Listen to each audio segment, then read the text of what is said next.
We're open. Yes, we're going with it. So we're opening today. Let me go to the agenda. The Clear Creek Board of County Commissioners for August the 15th. The first item on the day, as it is every day, is our public comment. Do we have any public comment?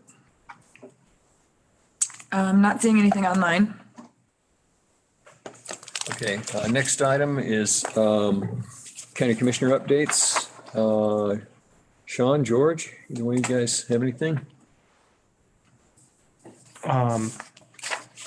Yeah, a couple things. I am going to be out for Wednesday through Friday, going to the statewide opioid abatement conference in Montrose.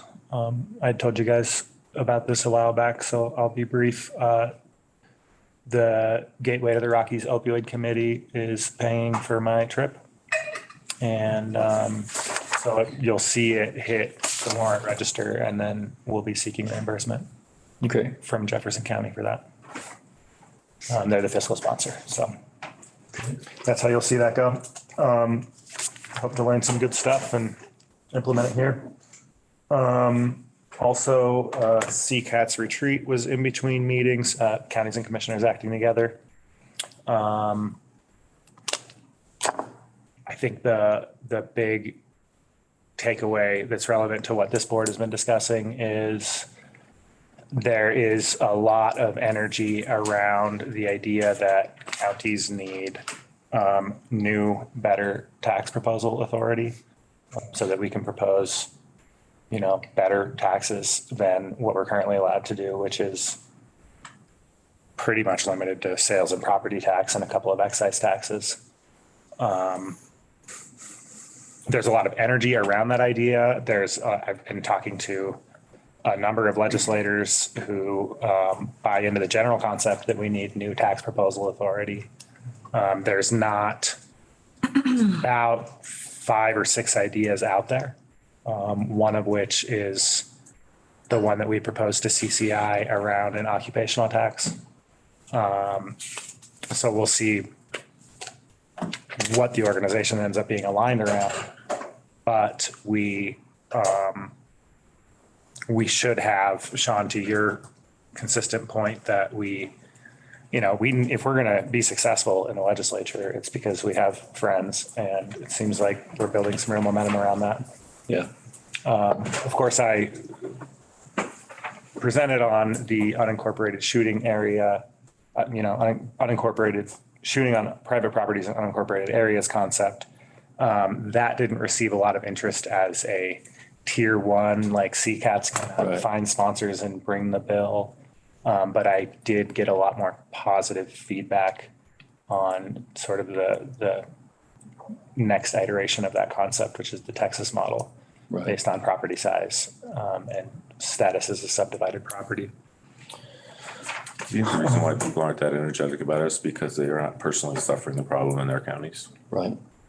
And a little political fear of dipping their toe in that water, but or maybe not as acutely as we are. I mean, we have a neighborhood that's I think pretty unique in its density in an unincorporated area, and a landowner that's pretty unique in their intransigence with respect to their impacts on the neighborhood. And we do have a couple of spots. We have a few spots in the county where there's shooting going on at a very high level on unincorporated land right next to incorporated areas that's impacting the incorporated areas too. So there are a few spots. We have I agree with you, Sean, that it's some counties aren't getting it quite as hard as others, and our proximity to Denver and the fact that we've got all this national forest surrounding a few little towns, plus some property, some residential areas in the unincorporated, like everybody does. But I'm thinking of right off the bat, Santa Fe up above, Montaigne above Idaho Springs right there, and then Empire up on Mad Creek above Empire, and we listen to it. And just across the line down the Bard Creek Valley, people set up and shoot down there. But and it echoes up all the way across the canyon in town. But anyway, What else? The only other thing regarding the CCAT retreat is I did announce my interest in being the chair of CCAT in the next legislative session. I don't know of any other candidates, but I'll be running for that position and we'll see how it goes. But that's, partly an attempt to make sure I'm at the table when our important concepts are being discussed. How does the vote go? Is it a county by county or Yeah. participant by participant? I think it's county by county. That's the one, I'm trying to remember because I was chair for almost 3 years and I think it goes, we're a consensus organization, but when it comes to officers, I can't remember if we go to a straight voting model or if we try to achieve consensus on officers too. Usually I think the latter, but that happens in the fall, right? Fall retreat. Yeah, if it comes down to county votes, it'll be one county, one vote. We've been pretty lucky in that Tim Mock was chair of that for a while, and I was chair for, like I said, almost 3 years. And it's nice to be able to make that kind of an imprint because when we are able to have a voice on the executive committee and that and other organizations, by aspiring to that leadership, it increases, disproportionately increases our political footprint relative to our size. And it's good. It allows us to work for locals more effectively. And then the only other thing on my list is CCI is hiring an executive director. There was an email recently about their process, and I went ahead and I sent an email to the president and the interim director, and then I reiterated this in an email to the full board. I think it would be wise for them to do similar to what Brian does when he's hiring, some kind of a meet and greet with the finalists so that commissioners can get to know them a little bit, provide some observations, not suggesting that we would all vote or anything like that. But if you hear that I'm being a pain, it's true. Don't try to moderate it, right? Do whatever you want. That's all. I don't think I have anything. Okay, I've got two little things, and they're on typical subjects, but they're developments on those subjects. And I may have mentioned this before, but it's evolved a little further. The Geographic Naming Advisory, or not the Geographic Naming Advisory Board, the USBGN is going to be at their, with a lot of other people at the National Geographic Naming Conference in Portland, the week of the 11th through 15th.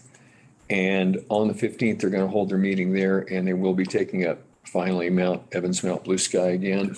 And they should, the expectation, the scuttle on the streets is that they will very almost certainly this time not have a delay and make a decision and get pushed back again. And the Southern Cheyenne and Arapaho were, and I had intended to fly to Portland for that just because it was kind of a marker in my life, but I'm not going to go now because I'm having my knee replaced and the doctor said you can't get on a plane that soon. So I'll be staying here. However, the Southern Cheyenne and Arapaho had said that they were probably not going to be able to do anything until next year. I contacted them and a couple other people, and they're going to hold some kind of a fairly private thing where they're probably going to invite the other 5 tribes and a few selected friends for at least semi-private, semi-formal get-together somewhere around the mountain. First at the top of the mountain, the U.S. Forest Service has already agreed, weather permitting, to open the gate and get them to the top of the mountain with some friends. And then they're going to have a thing for a larger number of people that have come in from around the country from the different tribes. Probably going to be at the Mount Evans Outdoor Lab, which is a Jeffco Schools facility, but it'll be kind of more of a closed event of some kind. And I'm having a meeting with Forest Service and the Cheyenne and Arapaho on Thursday to try to just ferret out the details and see what they want to do. It's their party, and just to do something this year and then a bigger event next year. So, I'll report the results of that meeting, Thursday meeting later on, let people know what they figured out they want to do and find out who can go and that kind of stuff. So, and the Jeffco Schools and the lab are pretty excited about the possibility of hosting them. They've got a great facility with a great view of the mountain. So, and then the other thing is we've had a little bit of I think some of us have noticed on I-70, I think CDOT really is trying, but they're faced with a plethora of projects going on right now. And now that they've decided to go ahead and make sure they get that repaving done on I-70 from Georgetown to the tunnel. That's thrown in on top of the Greenway projects down on Highway 6 as well as Floyd Hill. So there's a lot of road closure stuff going on at once.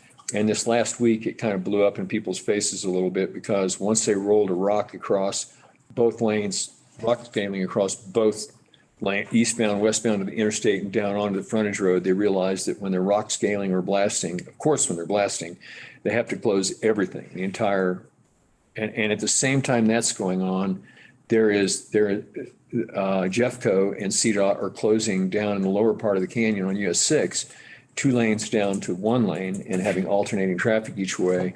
And it's caused some hours-long backups for people that have really gotten caught in a few wrecks and things as they're trying to unload the queue.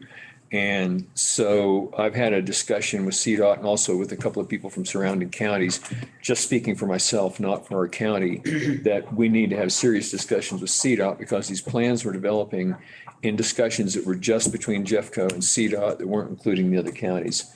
And that's not the way we've generally been rolling here.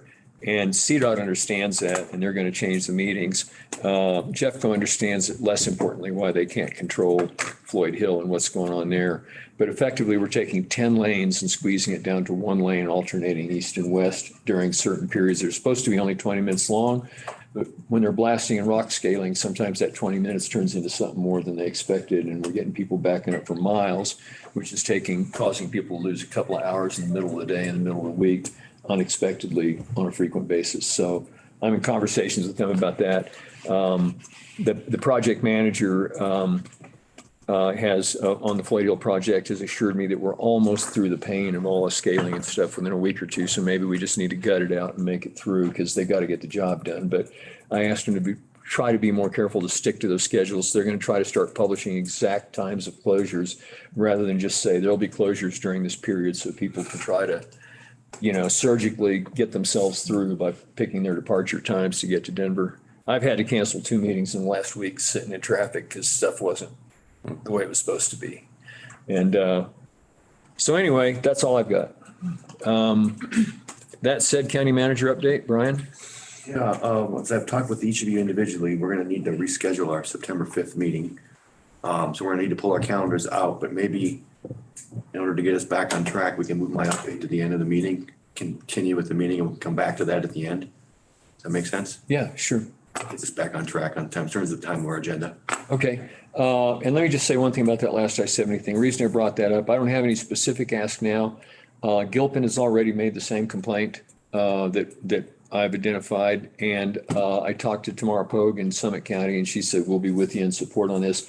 Eagle Summit, Gilpin, and Clear Creek are all affected by that closure thing. And so if I can, when I'm talking to them, if I can say, hey, right now I'm just speaking for Randy Wheelock as the chair of the CE.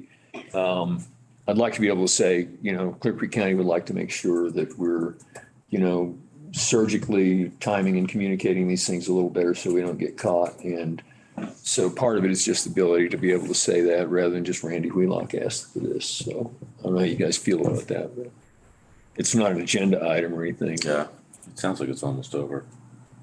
Yeah. I mean, I'm fine just talking the way I am too. I'm making progress. So,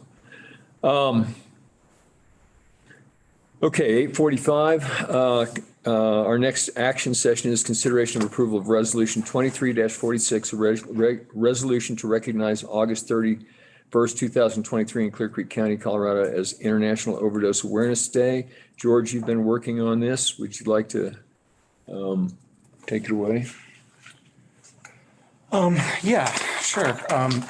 Just a quick introduction before, presuming you'll read it as the chair. Jefferson County, Clear Creek County, and Gilpin County are in the Gateway to the Rockies opioid region. This is the region that is deciding how to spend money from opioid settlements. There have been a very large and growing number of settlements with pharmaceutical companies for basically pouring gasoline on our opioid problems in this country. We've seen a spike in overdoses, and International Overdose Awareness Day is an event that's been going on for a long time. This year, Clear Creek, Jefferson County, and Gilpin County have collaborated on this. I guess it's this. We've been calling it a proclamation. I guess we're calling it a resolution here locally, but that doesn't really matter. So the goal is that all 3 counties will pass the same resolution, and commissioners from all 3 counties will participate in an event on Opioid Awareness Day. I don't have the details of that event right now, but I will get them to you. Okay. And actually, now that I think there was a decision made to make that event smaller and really focus on those who have been recently left behind by loved ones due to this crisis. So, Yeah. I think what's best to do now is ask you to read unless you want me to, ask you to read the resolution, and then we can offer some comments. Well, even without the very courteous end, I was going to ask you to read instead, because I know you've been working hard on this, although I also know that George, Sean, and I all, as other people in the room, happen to care about this a lot. So, but I know you've been taking lead on this. I see 2 proclamations. Did you want to read both of those? They're 2 different things in our packet here. One is the 23-46, and then the other one is I'm not sure if that was a draft that set up the other one, or I guess let me just ask you to read what you think should be read here today, and then we can. Okay. Sure. Whereas Clear Creek County, Gilpin County, and Jefferson County make up the Gateway to the Rockies Opioid Council and do affirm and acknowledge the harm and hardship caused by drug overdose. And whereas we recognize the purpose of International Overdose Awareness Day as remembering loved ones lost to overdose and ending the stigma of drug-related deaths.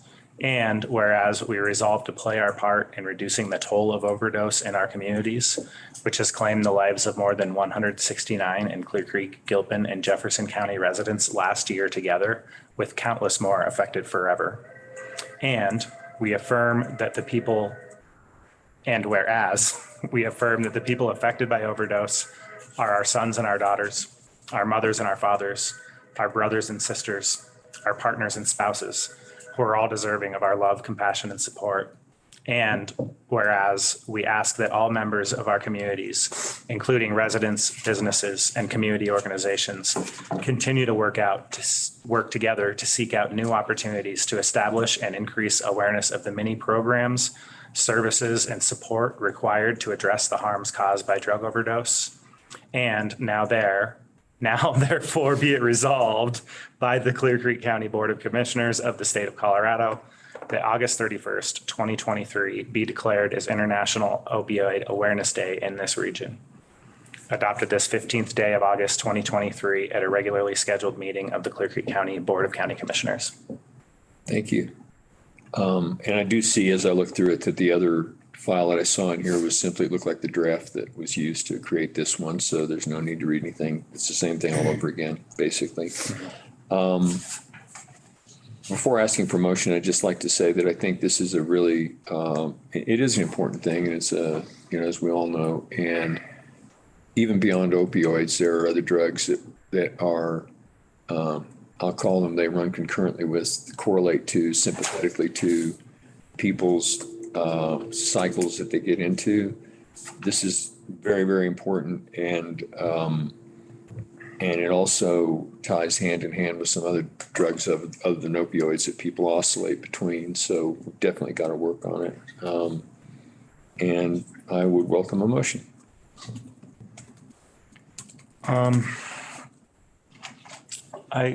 Prior to a motion, I want to offer some comments, but I want to leave space for you, Sean, if you have any. Yeah, go ahead. I just want to point out locally,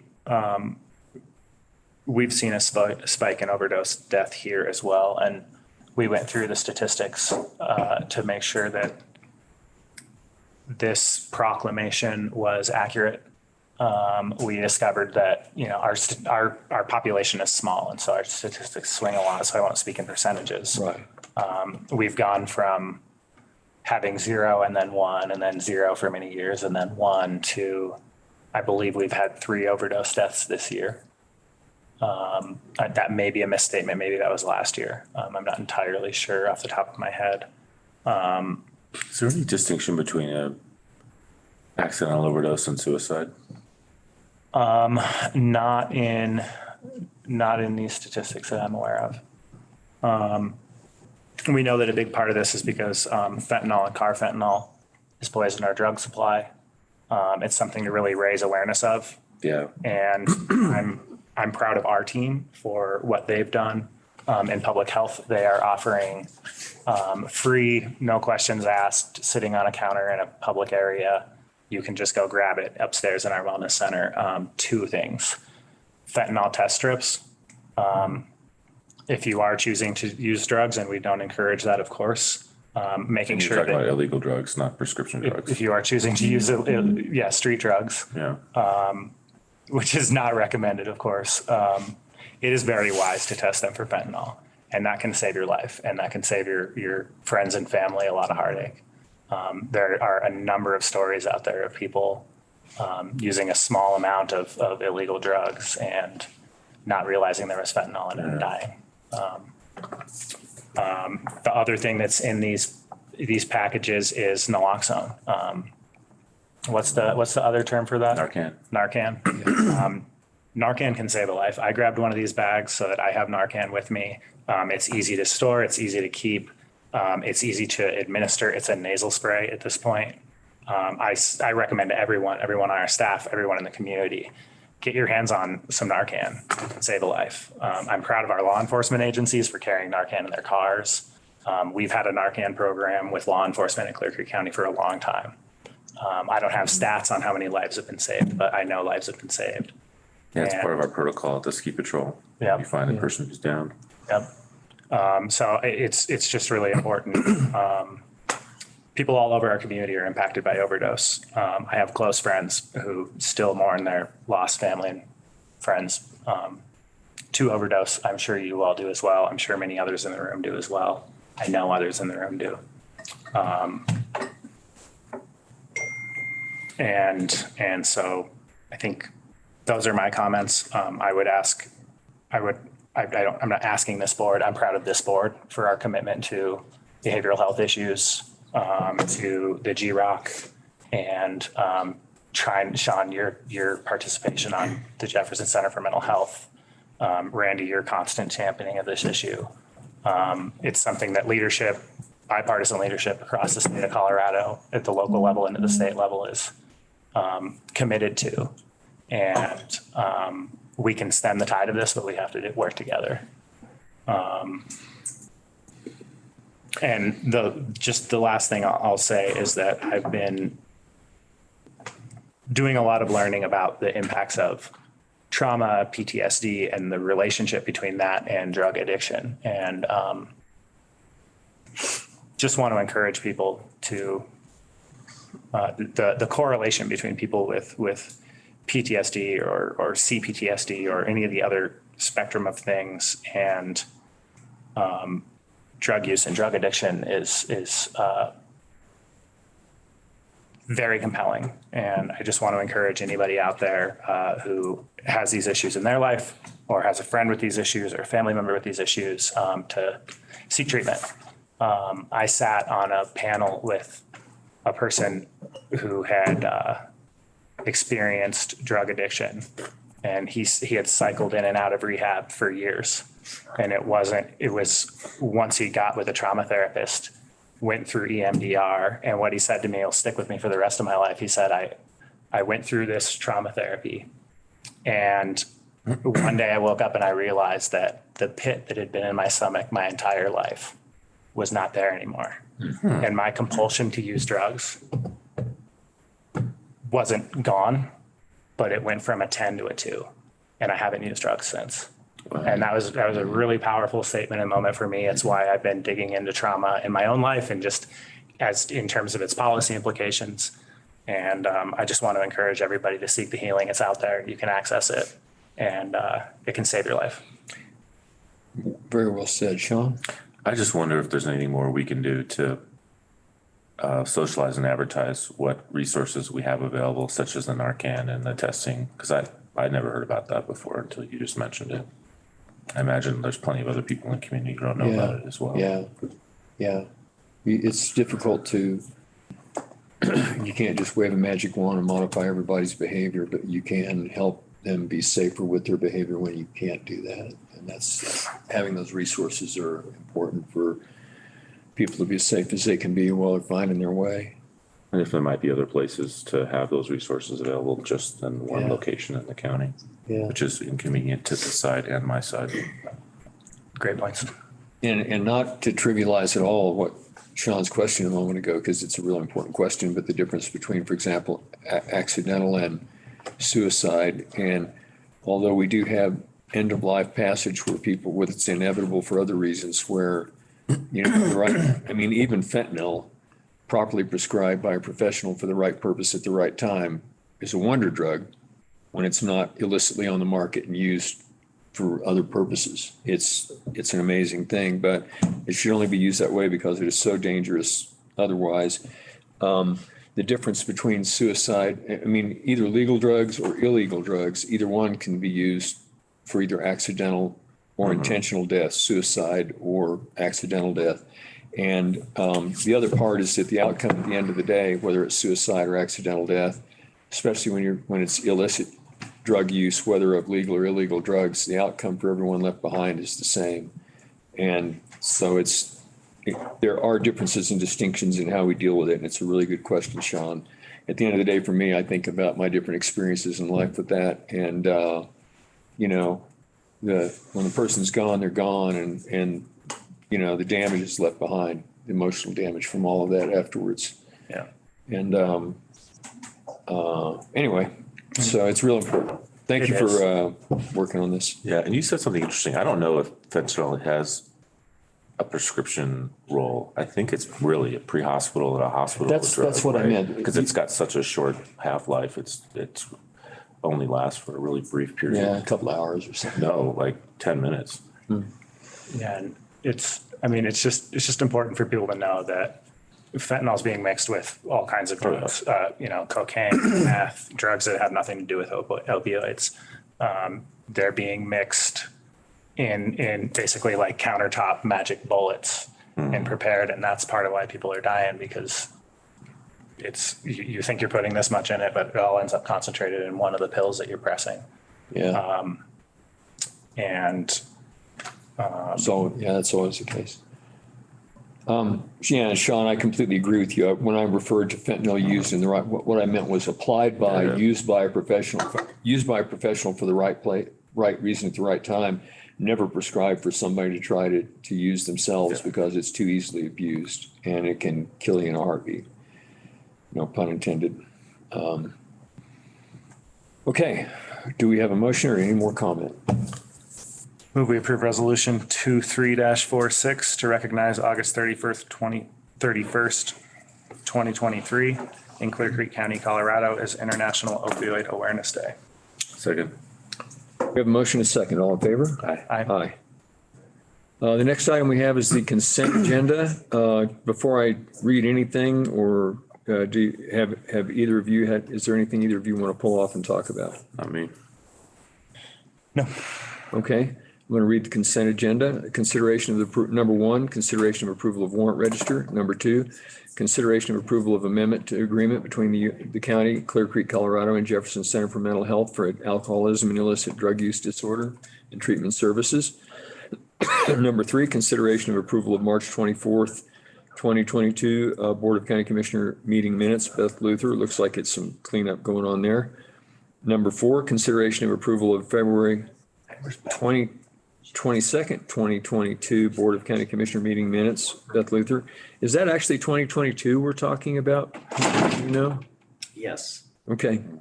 All right. Guess we never caught that before.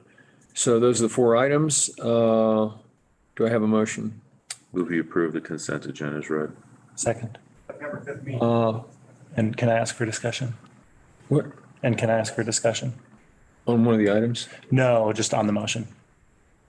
Sure, yeah. Okay. Just on item number 2, I have some questions that I'm going to seek answers to privately, so I'm not pulling it off the consent agenda. Those questions are, why was the grant amount reduced? Will this result in reduced service or additional cost to the general fund? And do or did we have the option to consider contracting with a different service provider? I'm going to seek the answers to those questions privately, but just wanted you to know. Okay. That's fine with me, but you don't want to pull it off, so. Did we get a motion in a second here? Yes. You confused me with that one. Sorry. That's okay. It caught me off guard. I wasn't quite sure what you were asking at first. So we have a motion in a second. All in favor? Aye. Okay, next item, regular session, work session to provide update and discussion on the short-term rental permitting program, Fred Rolandhagen. And we are only we're only 2 minutes behind. We don't have is Fred on? We have staff they're a little late.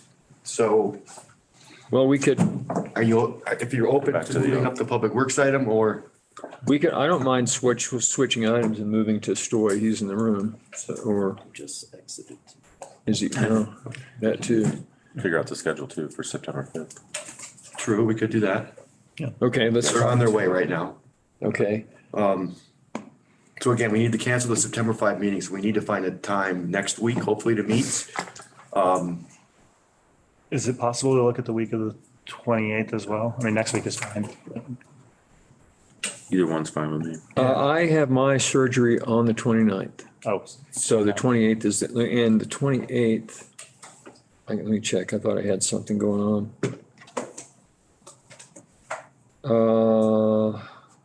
I have a 9 AM that day that I really can't miss. It's county related.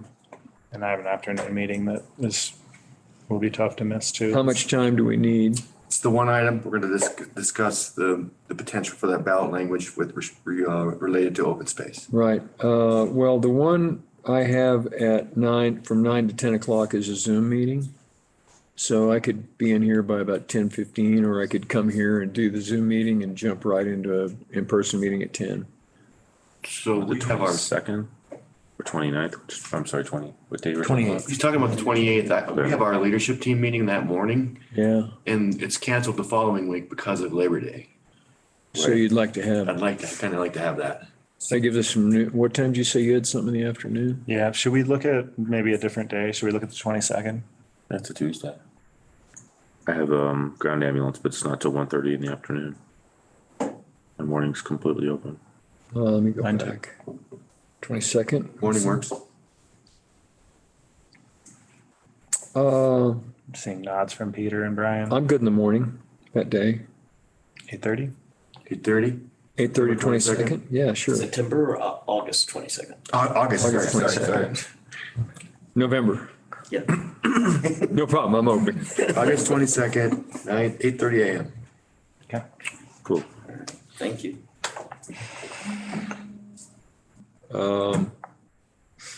I got a couple other items, if you want to wait for them or if you want to move to, Let's give it a second longer. I mean, the Stoy and team are here. Right. So we could swap items. Why don't you go ahead and see if they show up while you're, excuse me. I don't know if do we need to discuss the Good Samaritan letter, Randy, maybe at the special meeting? Is that an item that needs to be discussed or is that something we can just, you guys understand, I haven't even had a chance to look at I glanced at the red lines Yeah, and I did. I was trying to figure it out but it's basically, we've had this Good Samaritan legislation to allow people to be able to clean up, the effects of mining on their own private lands without having to undergo a lot of beatings from the EPA and stuff like that. And there's a lot of stuff involved, but what we're looking at is a re-up of a letter that I think we've sent a letter in support of this legislation for about 3 or 4 years in a row and always been behind it. And our neighboring counties are also behind it. And so for the new version of the legislation this year, we've been asked to contact and send this letter to Nagoose, Hickenlooper, and Bennett. And so there are some revisions just to tidy it up and make it consistent with the new proposed legislation for this year. And I can't give you any more detail on that because I didn't even have a chance to get into the changes in the letter, but we've unanimously approved it every year so far. So we're just asking if we can go ahead and allow staff to go ahead and clean that up, and we can make an approval to it and move forward, or we can bring it back on the 22nd. I mean, the advantage of bringing it back on the 22nd is that it gets to have our signatures on it. Am I correct in understanding that? Sure. Yeah, because otherwise you're being asked to sign something you haven't seen today, and that it just popped up in the last couple of days. So. Well, I'm pretty certain I'll approve it. Me too. Yeah, and So he whatever said, setting is appropriate. and he said it wasn't consensus. The 22nd is fine. Why don't we just socialize that to Yeah. everybody and put it on the 22nd? It'll take 2 minutes Thank you for doing that. or less.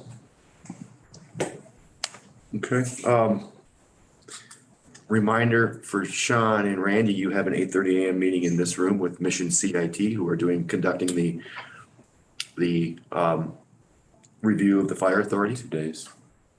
So it's on your calendars already, but it's 8:30 a.m. on this Thursday, On what? this Thursday. in Right this room. here. Yeah. Yeah. So they're traveling today and they're kicking it. I have it on my calendar, right. It's just a friendly reminder. They're traveling today and kicking off their work on Wednesday. And I forget well, it doesn't matter how long, it'll take as long as it takes, but It's like an hour and a half. Yeah, it's on your calendars for an hour and a half. yeah, I've got it in there. Go ahead, sorry. No. I'll be seeking a separate meeting with them next week because I won't be available. Okay. Finance team put together an update on our sales tax, which was sitting in front of you spots there. This is just through the June second quarter, sales tax tracking at 5%, about right where our forecast. A couple quick questions for that. I think will be really quick. Wagner Equipment, is that like supporting equipment for something like the Wellstrom Quarry, or what exactly? I know they make heavy like bulldozers and they sell Caterpillar equipment, and whatnot. I don't know the answer to that. If they've got their own office in town or maybe in Idaho Springs, I don't know. I can find that out. Another question is, what's the DBC trading post? Brewery, Oh, is it? yeah, Interesting. Which one? Tommy Knockers? westbound and down, Oh, I believe. right. Yep. So it looks like overall we're tracking at or slightly above last year. Yeah, 5% up, 5.1, we're right about where we projected. Yep. 5.1. And we're seeing the growth is in the shoulder season, like the previously low periods, which is long been an identified strategy by consultants that come and say, hey, you have these low periods. If here's where you can get growth. Yeah, Yeah. April and May are like double from 2019. Yeah, we've talked a lot about Although probably a lot of that's post-pandemic Amazon and Yeah, it makes sense here. February post-holiday, then you got a spring break, and then you got the mud season, and then same old thing, then the summer. And so how to fill the valleys is, the whole curve got lifted. What's that? I'm sorry to interrupt, but the whole curve looks like it's lifted probably by retail, by online, that's my guess. Yep. Yep. Okay. That was all I had. Okay, hi, Amy, nice to see you. So that said, I don't see a Fred Rollenhagen, is he on the screen? Huh? It's right behind me. He's right behind you, okay. Yes.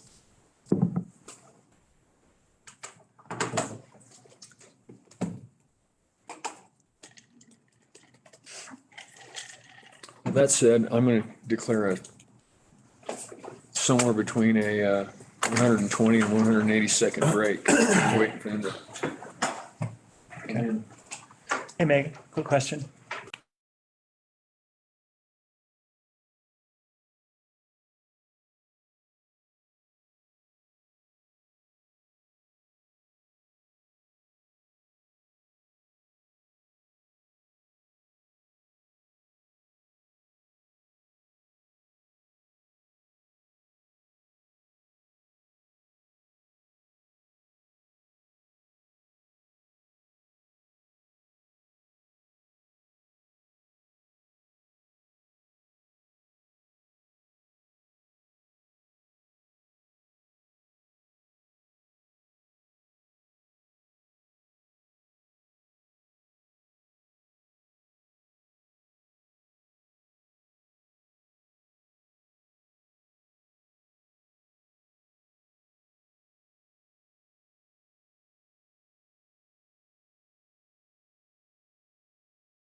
The work session to provide an update on and discussion on the short-term rentals permitting program, Fred Rollenhagen. Good morning. Sorry about that. Sounds like there's a little bit of miscommunication there, so. Let's see.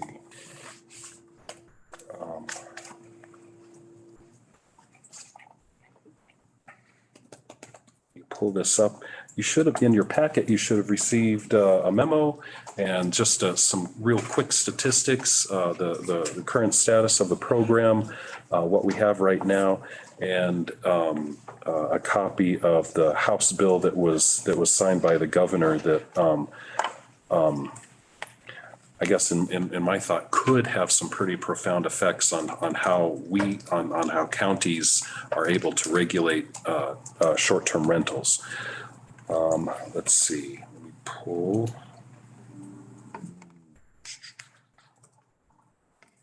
Also, the other.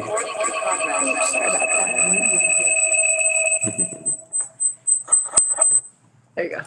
Okay. Happens all the time. Also, in addition, when I'm going to be throwing out, just going through a couple of these statistics very, very quickly. And we have a tool to show you. We worked with GIS to, actually GIS did it all on their own. GIS actually helped put together a tool that I think is going to help us evaluate short-term rentals on a geographic basis a little bit easier, and it's ready to be essentially introduced today. So I'm still pulling up my memo. So I'm just going to start. I'm just going to go through my memo real quickly, not the whole thing right now, but just background first, the beginning of analysis. So the purpose of this working session is to give you a status update, and then have a discussion and advise on some potential future regulation action, and then also have discussion about whatever you would like to discuss about short-term rentals. But first, a status update, as I showed you on one of my exhibits. At this time, basically all 161 non-primary resident short-term rental permits have been issued. We have 3, actually, I think there's 2 now, is that correct? 2 that are pending resolution of some minor building permit issues. So when you take a look at the tool, you're not gonna see the whole 161 being issued. But So the three or now the 2 are within the 161. that's correct. Okay. That's correct. Things are moving. I mean, things are not static. The numbers change constantly depending on who applies, how they're approved, how they're reviewed. Sometimes permits are dropped or they're canceled because people are moving, and so then we move on down the waiting list. So things are always in flux.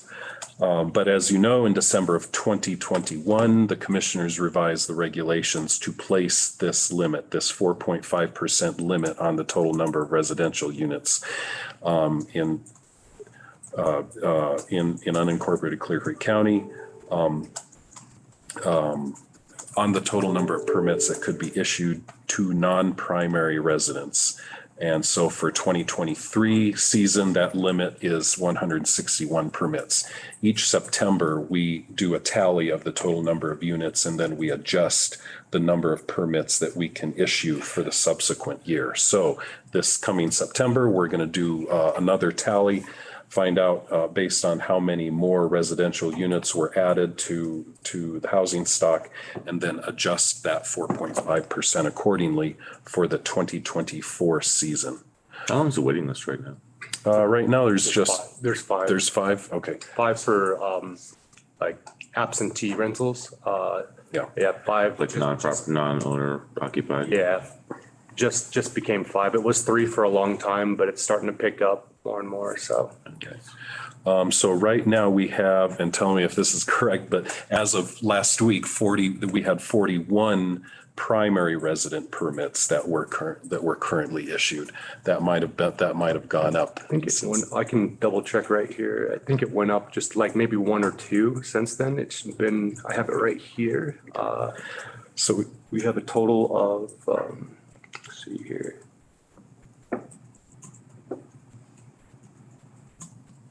$42. okay, 42. Let's see. And so we are aware, I think, and again, at the time of the preparation of the memo, we had 3 applications. Now we have 5 applications that are on the waiting list, and we're aware of 14 short-term rentals that are currently operating in the county without a permit. We're currently working and notifying them that they're out of compliance. We have a process. And if we need to, we will work with the county attorney's office for enforcement. With the county attorney's office on enforcement of these short-term rentals. Total 2022 collected revenues equaled about $101,000 in permit fees, which was significantly over our budgeted $32,000. So we're projecting about the same amount again to be collected for 2023. Right now, let's go in. I want Megan from GIS to share the tool that is helping us understand basically the geographic distribution of short-term rentals. I think this is going to be a great tool that will help us into the future and help. Is it available to the public yet? Yeah, and I put the link to the dashboard in the chat, in the Zoom chat. Okay. This is amazing. I think this is great. And it also overlays information on census data, which I think could potentially help us even more understand what's going on. But would you mind providing a quick demonstration? Yeah, we've compiled data from the census, from the assessor's office. We've got 2020 to 2022, which is the years that they had available sales in the county. So home sales, verified, qualified sales. We also have the permits, short-term rental permits that have been verified from the planning, plus our GIS data. So we've compiled 4 different sources of data to come up with this map. When we first get to this map, this is kind of your homepage, I guess you could say. And we come up with a heat map. Right away, you can see most of the permits, short-term rental permits, have been issued in the northern part of the county in the St. Mary's area. On the left, you have a bit of information about who the permit's been issued to. As we scroll in and out, the information on the left and the indicators on the bottom will also change. We have some summaries as well. So, for instance, 32% of all permits issued, whether it's absentee or primary residence, 32% of the permits issued have been in St. Mary's. And then this is the census details that we've compiled. And we also have some charts that have been compiled. So what year did these residents move into the community? That came from the census data. Home sales by month, that came from the assessor's office. And then the ratio of absentee STRs in selected area. This is based on the number of absentee STR permits divided by how many housing units there are. So as we scroll into St. Mary's, you'll notice the total housing units will get updated. And you'll start to see information populate. That's really cool. It's going just a little slow. The purple are the absentee STR permits. The beige are the primary residences. So the primary residence permits are not included in this ratio of STRs because we wanted the ratio to be less than 4.5% according to the resolution. So we did not factor in that information. Let's see, anything? Let's see, one thing that I did with this tool, that I did not provide information, but one thing that I thought was neat is you can take a look at some of this information against the census information, like for census designated places. We have a number of census, what we call census designated places in the county that I think correspond to commonly understood neighborhoods like Brook Forest Estates, Upper Bear Creek area, St. Mary's Glacier. So that line around St. Mary's is a CDP, census designated place. Let's see, I think Floyd Hill is a CDP, as well as DLD and some others. So I just, I went through each CDP to find out what the ratio of short-term rentals were against the total number of homes. I had assumed over the years that short-term rentals were fairly proportionally spread out among the county, and they're not. And there is a concentration, even though we have quite a few homes in the St. Mary's area, there's a higher concentration of short-term rentals in St. Mary's than in any other area of the county. And I think I tallied up, it's actually about 16% of the housing stock in the St. Mary's census designated place that's are short-term rentals, as opposed to perhaps 2 to 4 to 6% in some of the other neighborhoods. So that was very enlightening to me. And so you do have that concentration in St. Mary's that we. What's the next highest place? What's the next highest CDP besides St. Mary's? Let's see, I think, If you don't have it off the top of your head, I don't mean to interrupt your I presentation. think it's Floyd Hill.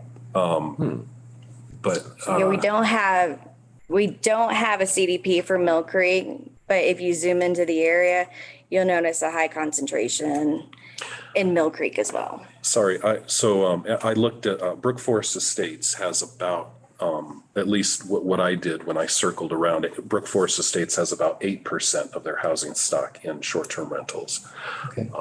I don't mean to derail your presentation. I was writing down questions anyway. I should have saved it for later. A couple questions I'll just ask now while we're on this map. I think I'm noticing that this does not include information on the municipalities. Right. Correct. So we would definitely see hot zones around our municipalities, I think. Well, maybe not, I don't know. But That's a good question. I'm not pointing that out as a shortcoming, just so that everybody knows that, that's, if you're a county citizen, it probably doesn't matter which side of the jurisdictional line you are on. Yep. Yes, that's correct. We, since we're just, since these regulations and we regulate just unincorporated Clear Creek County, we're just seeing information in unincorporated Clear Creek County. When I think about the fact that and while we're on that very subject, that question, as long as we're on the subject, to kind of have a continuum, if we're going to do this. Well, I noticed looking at the map when you were zoomed out a little bit ago that one of the hotter spots, once you get outside St. Mary's, was the area immediately surrounding, I'm assuming immediately surrounding, but not including Idaho Springs, since your data doesn't include Idaho Springs. You can see a kind of a, right at Idaho Springs, so I'm thinking, so the unincorporated areas immediately adjacent maybe to a couple of towns are areas that tend to be a little hotter too because of the closeness to resources and for people and access for people that are visiting for whatever reason. I don't know what the reasons are, but I saw that. And then the other thing I thought of about not including municipalities is that we're creating a multi-jurisdictional housing authority because we can't live in silos while we solve the housing problem. And when we look at STRs as a percentage of our housing stock and impacts, it's pretty hard to really ascertain what that impact is without thinking of it in a whole instead of just looking inside silos. Just looking inside the unincorporated county silo doesn't really give us a picture of the impact of STRs until we understand and compile municipalities with unincorporated area to really know the total impact on housing stock throughout the county. And it would be, that's not to give you something else to do in your spare time, but I was just thinking about that as we move forward to, if we really want to address this holistically and understand it holistically, is it a problem? Is it not? If it is, how do we deal with it?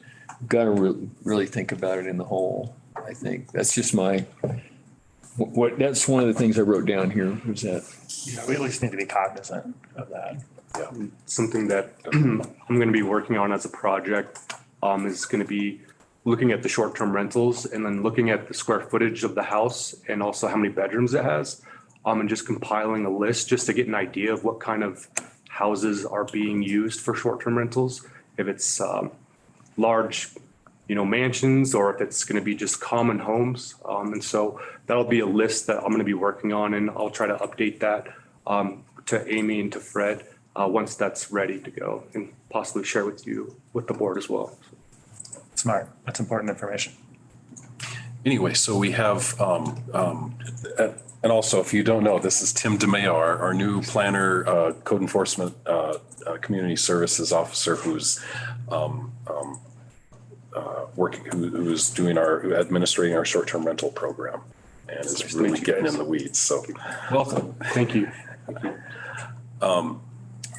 anyway, so yeah, I wanted to show you this and say we have some stats, but as we move forward with looking at reviewing at potential revisions to the regulations and taking those through the process, we'll be evaluating some more information, generating some more information on what these short-term rentals are and what the information that can provide us to help us make better informed decisions on our regulations. So thank you very much, Megan. Is there anything else that you would like to say or about the tool? No, I mean, if that's it. Okay. But it is public. Yeah, it's available to the public. So anybody, sorry if you said so and I totally forgot. Where is there a link on the website or where is it? I sent it in the chat. I don't think it's on the website yet. It might be searchable. Send it we'll to have me, I to- can put it on the website. Perfect. Good. By waiting, a couple of my questions are already answered. So did you want to go into discussion or are you moving? No, what I wanted to do now is just kind of go through the rest of my memo, kind of talk about some of the possible issues that we've run into and talk about some of the possible revisions that you might want to look at. So I'll go through that very quickly and we can begin discussion. But as I said in my memo, there's a number of potential topics for discussion that have been identified both by the commissioners and by staff to address in a future regulation revision. And so we would just invite discussion as we go through this. I know the commissioners had wanted to revisit or relook at the permit limit, the 4.5% permit limit, either countywide or in certain neighborhoods. That there was some interest in perhaps identifying places like St. Mary's subdivision as a place where you might want to allow more short-term rentals for particular reasons. Summit County, for example, regulates short-term rentals partly by zones, where the closer you get to the ski resorts, the more short-term rentals that are allowed to occur, and the farther away you get, they place more restrictions to preserve more housing. So we can definitely have that discussion. Let's see, I had said, I don't think there's anything else in there that I haven't said yet. The other thing, changing restrictions for outdoor fire facilities. I know this was a topic that some commissioners were interested in. Also, some people on the planning commission were interested in looking at reviewing additional fire restrictions for short-term rentals due to increased wildfire danger and an increase in numbers of visitors due to short-term rentals who may not be aware of wildfire danger or are mindful of wildfire hazards. I believe places like Jefferson County does not allow any kind of any kind of fire pits or anything like that in their short-term rentals. So it's not unprecedented. We do have certain things that a short-term rental must follow if they're going to have some sort of a fire pit or something that might throw off embers from the fire pit. We require that the short-term rental property, apply for a defensible space permit around the property and assure that defensible space is implemented if you're going to do that. So there are some restrictions. I don't think we have a whole lot of short-term rentals that have outdoor fire pits. It's always possible that a short-term rental will say that they don't have one and then go ahead and implement one without us knowing. You think they would advertise that though as a amenity? Yeah, that's probable that there's some advertising going on. Yeah, I'll just state that I'm interested in seeing draft language about just disallowing the use of outdoor fires. There was one incident that was poignant for me in the Pine Valley neighborhood, off of Highway 103 on the Evergreen side, 2 days after the Marshall Fire, during that multiple day windstorm that propelled the Marshall Fire. There was an outdoor fire left unattended in that neighborhood. It caused a lot of concern, generated a lot of emails and commentary. And for me, kind of convinced me that it's not appropriate for us to allow fires. The operator claimed that there were multiple signs out saying it was during a fire ban. Operator claimed there were multiple signs on the property saying, don't have a fire. They used the existing fire facility anyway. And so I think, the renters did. And so I think it's appropriate to just not allow any kind of an outdoor fire facility on a short-term rental property. Something that I'm curious about and don't have a strong opinion on, maybe I'd like staff to look into, is does that include any fire? Do we think there's a meaningful difference between the propane installations that can have safety features? I don't know that I don't think I'm well educated enough right now to have a strong opinion on that, but that's something I'd love for staff to investigate. So those are my thoughts on that topic. I'm kind of open to those ideas. It's common that no matter what the business is and no matter what the rule is, it's being broken as a result of their operation of the business.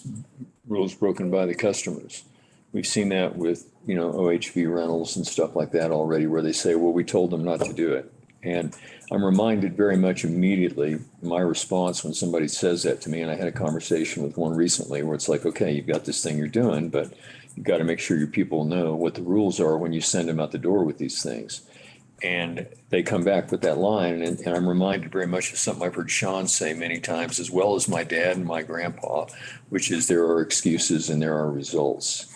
And there's what you do versus what, you can't just say, you're responsible for the outcome of the operation of the thing you're doing. And so for a short-term rental operator to say, well, I told them not to set the forest on fire, but they got drunk and did it anyway. It's not a good answer after stuff burns down. And so at the end of the day, if that's the result, if we don't have a way to do that, then there may be other means. I'm open to, I do think there's a difference between people who live here and their lives are vested and they understand they've been here long enough to have had socialized to them. Although they're residents, they also may not have understood it or maybe knew.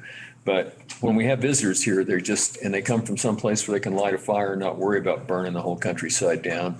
It's hard for them to realize that the impact of this thing they're doing when the wind's blowing is severe. And so it seems like it may need to be treated differently on short-term rentals versus everywhere else. We may be able to have places where people, and a distinction then is also whether it's short-term rentals or somewhere else, whether there are places that people can have an inspected place that is deemed appropriate, as long as there's not a fire ban on by the fire department or someone.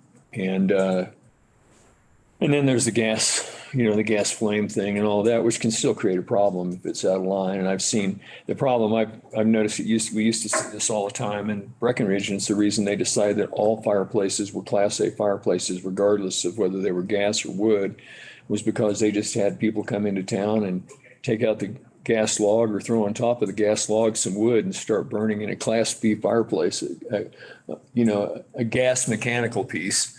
It's just a gas burner. They just start in this beautiful fireplace. They just start throwing wood on top of it, and catch the chimney and the condo complex on fire. So Breck 30 years ago went to, we're done. Everything's a Class A, no matter what kind of a fireplace it is, because we can't fix stupid, And so we just have to, I think there are some things to sort through that it would be good to have some recommendations coming back on how to treat that. Okay. And another question that popped into my head, currently we require defensible space if someone wants to have a fire. I wonder, I'd love to hear a staff recommendation in the next session on whether we should just require defensible space regardless. Okay. Isn't that the case for new construction? It is. And we have had a policy approach on new building permits. We require defensible space. My understanding is, and Fred, verify this or not, we have limited ability to achieve defensible space around homes, compel defensible space around homes. This could be one of those opportunities. Yeah. Yeah. If you want to do this, you got to do that. Yeah, we impose, we impose our defensible space regulations in new builds. And so you have to show that you've accomplished your defensible space before we issue that CO for a new residence. And you are required to maintain, everybody is required to maintain their defensible space, but right now we don't have a program to actually go out and make sure that every residence has their defensible space maintained. So, yes, you have quite a few older residences that there's no defensible space at all.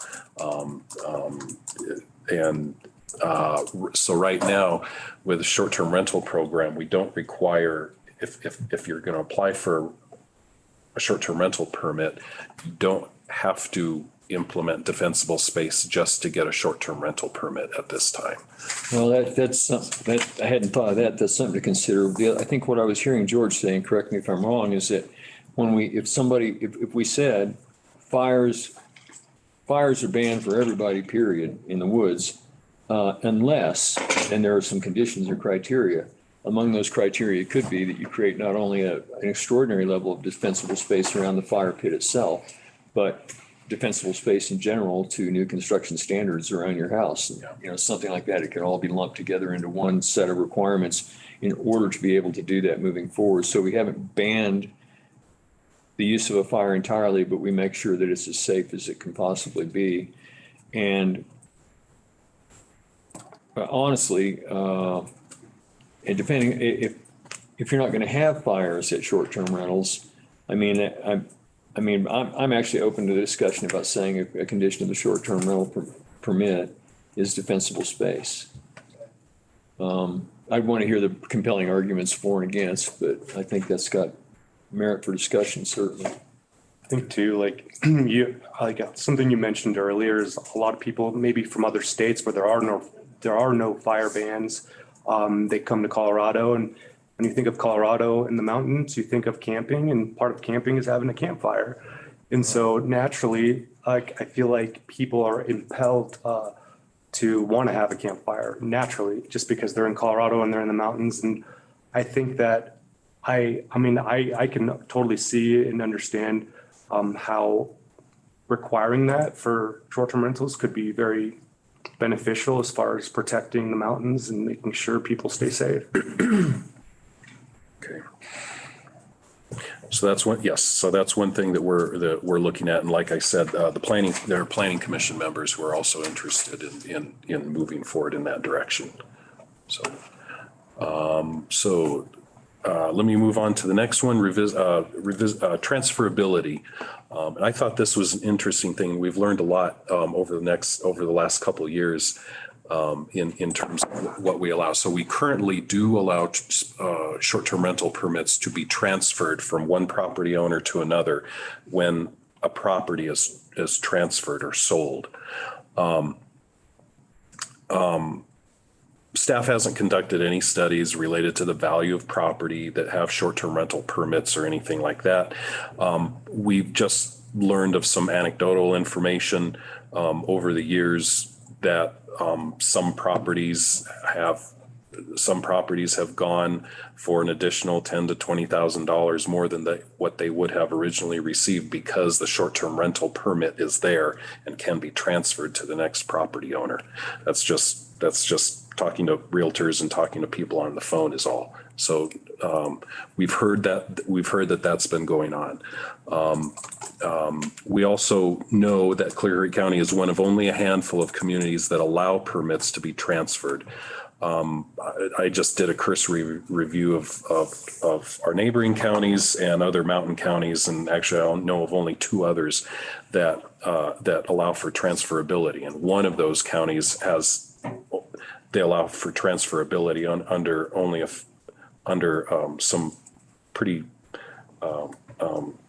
under some restrictions. For example, if a property is going from one property owner into an LLC or into a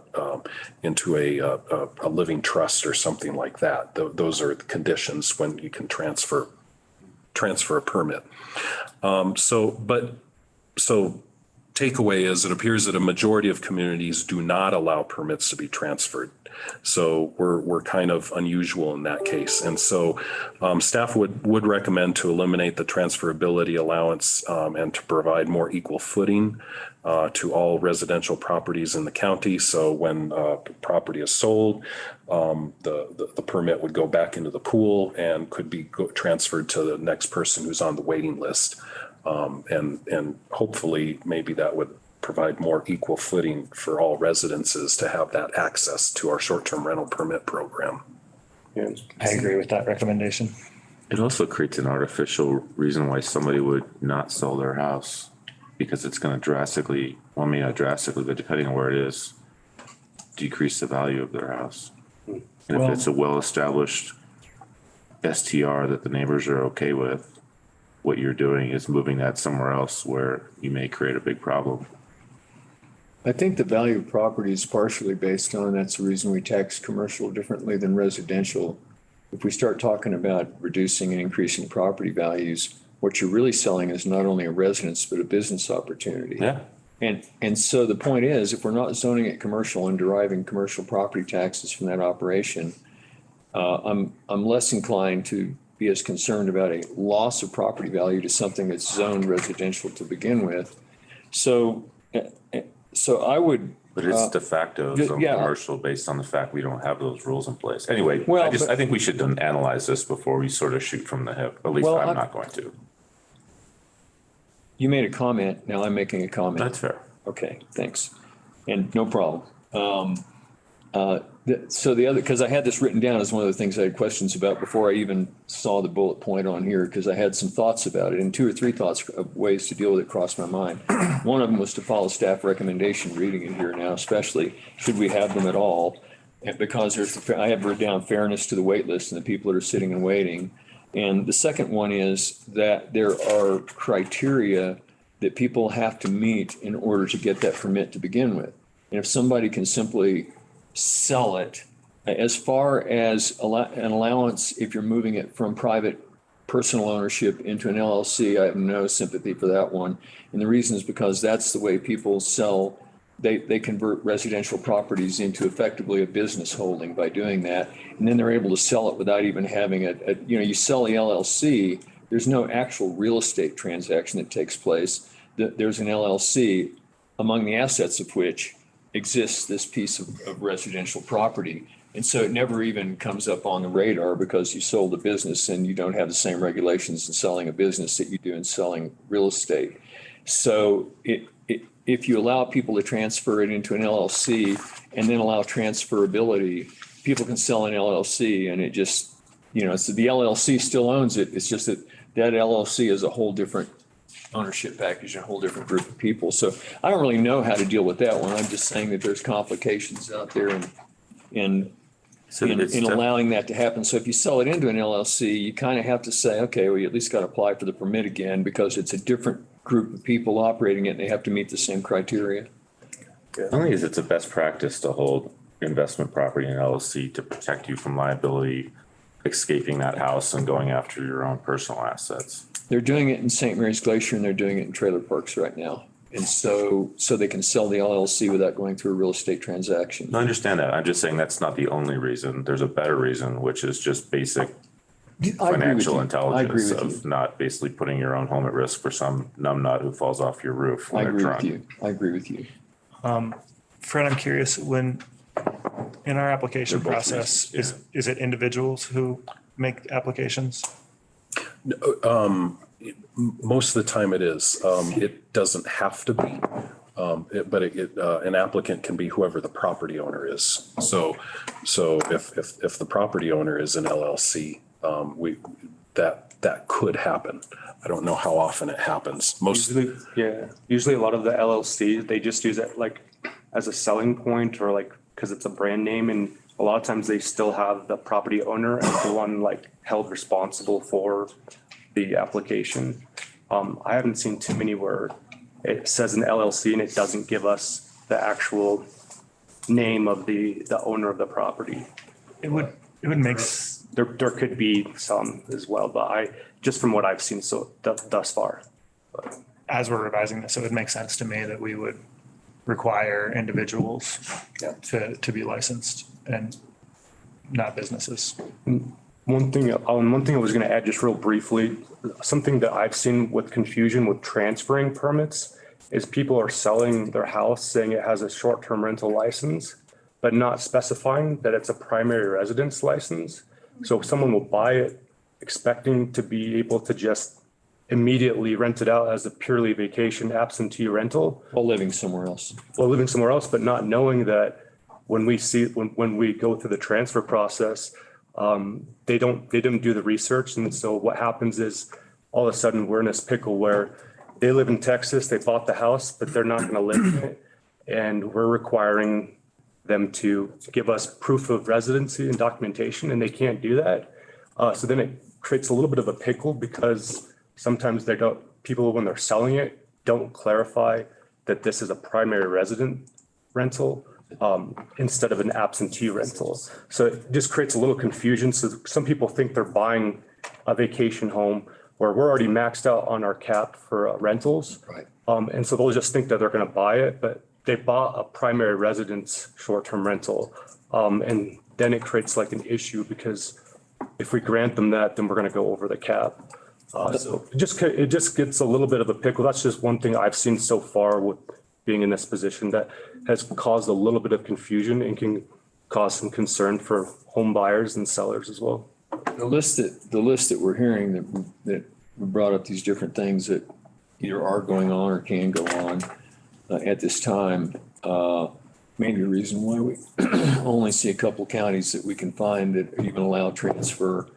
And then under limited circumstances, in one case, is that there are a plethora of complications when you start just allowing people to hand off their license to somebody else and change the name on it. That transferability does have some problems. Now, the last one you mentioned isn't necessarily solved by that. It's more of a let the buyer beware problem because people don't always, whether they're real estate agents or owners, don't always represent the qualities of their property accurately. So let me go through the next two very quickly and we can start some discussion. I know we're coming up on 10 o'clock right now. Yeah. So the next one that we'll be looking into as we look at these revisions, House Bill wanted to talk about House Bill 23-1287 signed into law this year. It allows the Board of County Commissioners to regulate vacation rental services like Airbnb and VRBO by requiring the service to include a short-term rental permit or license number in a listing. It allows boards of county commissioners to require the service to remove the listing from their website if it's in violation of the county's regulations. We have to do some things. We need to properly notify the service that a permit has been suspended or revoked or is otherwise in violation in order for the removal to occur. But the service then has 7 days from notification to remove the listing. So this is big, and it allows us more weight and more. There's more weight to look at this from an Airbnb and VRBO perspective, because if you can't list a property, that means a lot. That has a profound impact on what you're able to do. In order to facilitate the service's ability to comply with such a county ordinance, I did indicate the House bill does indicate that a county, upon request of the owner of a hotel or other type of legal commercial lodging, must provide written verification that the unit lodging is exempt from the short-term rental ordinance. So that it's twofold. If we're going to do this, we also have to be prepared to provide written notification to a hotel or to a legitimate commercial lodge that they are not subject to our short-term rental regulations. We don't have too many of those, but we do have a couple. We have a couple commercial properties in the county that can be used and are used as lodging. They are not subject to our short-term rental regulations because they're in commercial zoning districts. They may also advertise on Airbnb as well, and so we want to make sure that everybody knows that they are exempt from our short-term rental regulations. That's kind of a funny sticky place where we do have we do have property used residentially in commercially zoned areas, so it kind of changed. But it is, as long as they're being taxed commercially, at least there's some distinction. George, you started to say something. I did, yeah. I mean, this is just a much more efficient enforcement mechanism, rather than chasing people around and trying to prove they're operating in civil court. And we can just, It's a requirement. simply ask the platforms to not advertise for businesses in our communities that are illegal. I,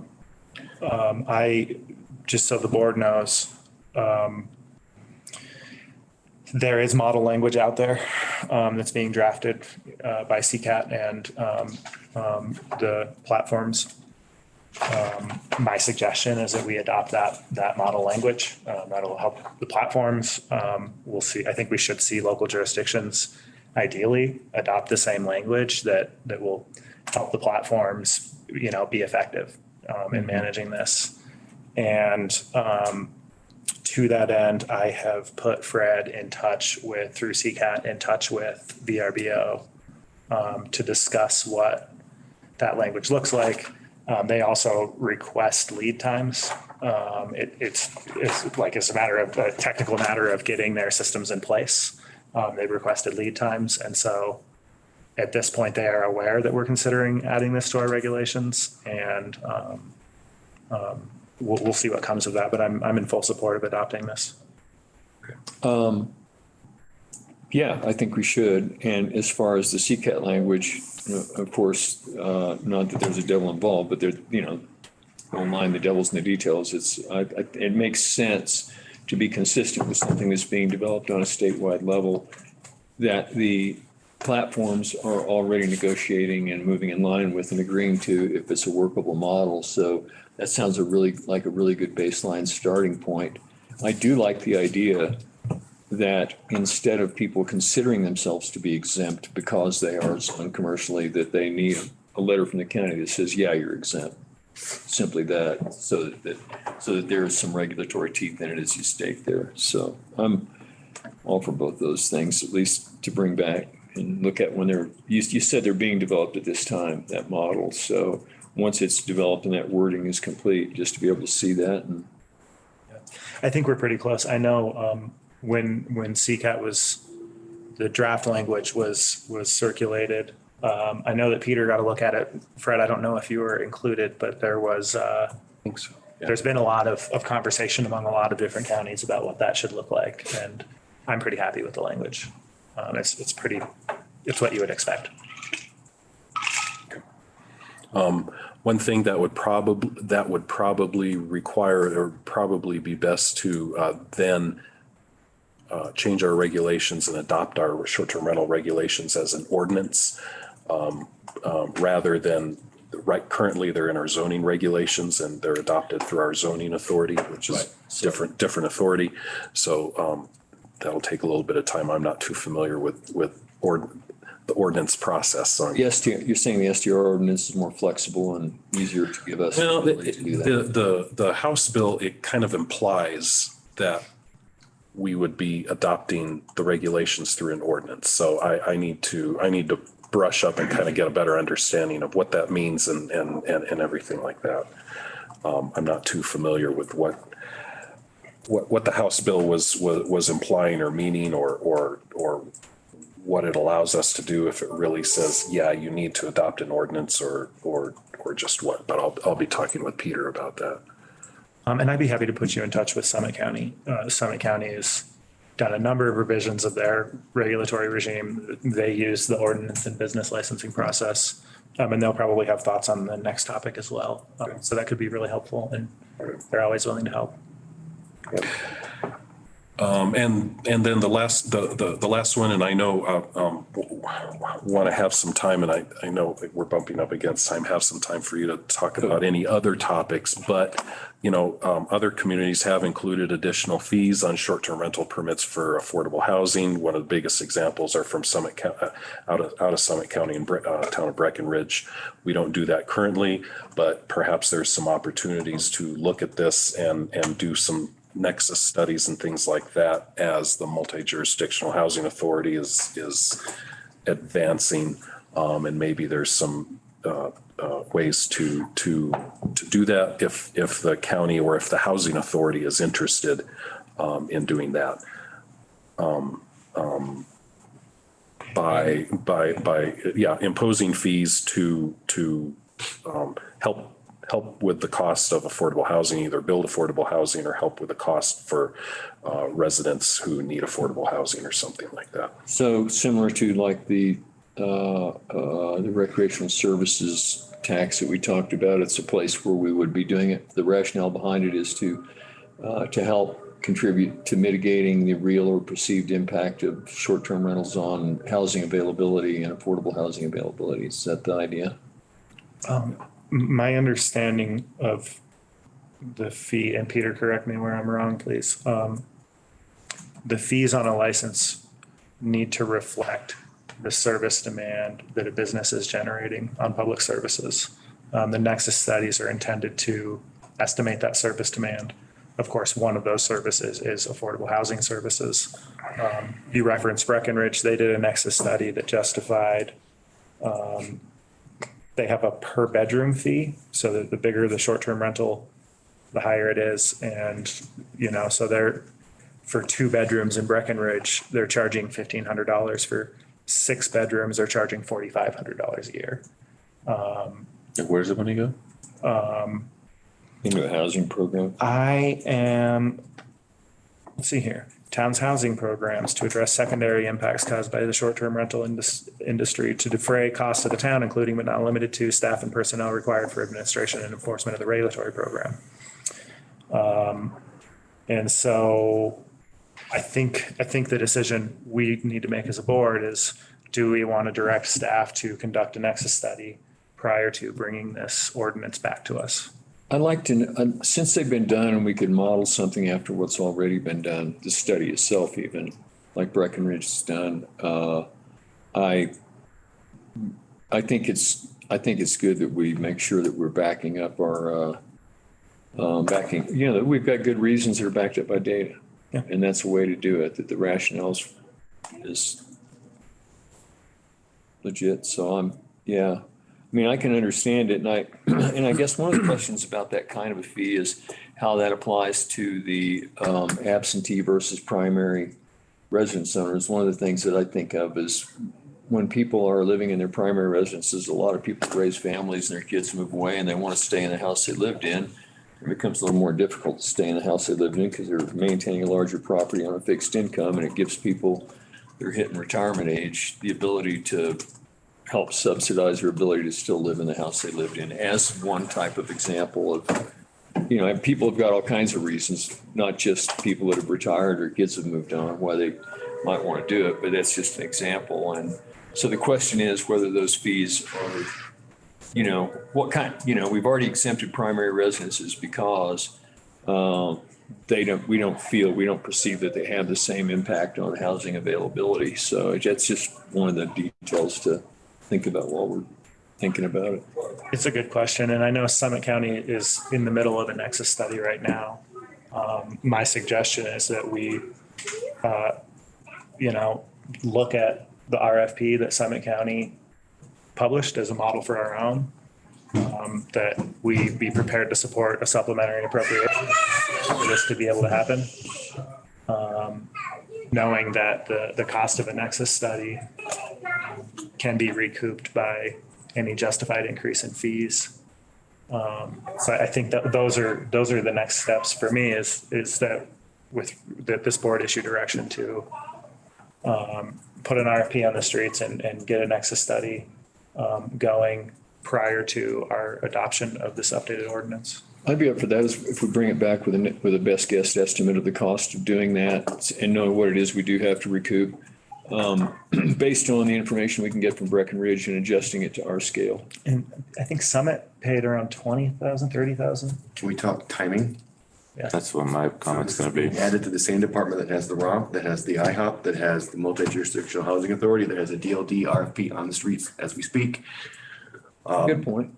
Their plate is full. My point is, we don't even have a place to deploy this money or do anything with it. Why don't we wait until we stand up the housing authority before we do something that might be somewhat out of date by the time we actually have the ability to spend it? I mean, I can say this idea has been discussed by those working on the multi-jurisdictional housing authority. When I met with Georgetown and Idaho Springs, this potential concept came up with respect to how to fund the multi-jurisdictional housing authority. So it's certainly, the conversation is certainly out there. I'm just a little concerned for staff in terms of the amount of work that's on this one department right now.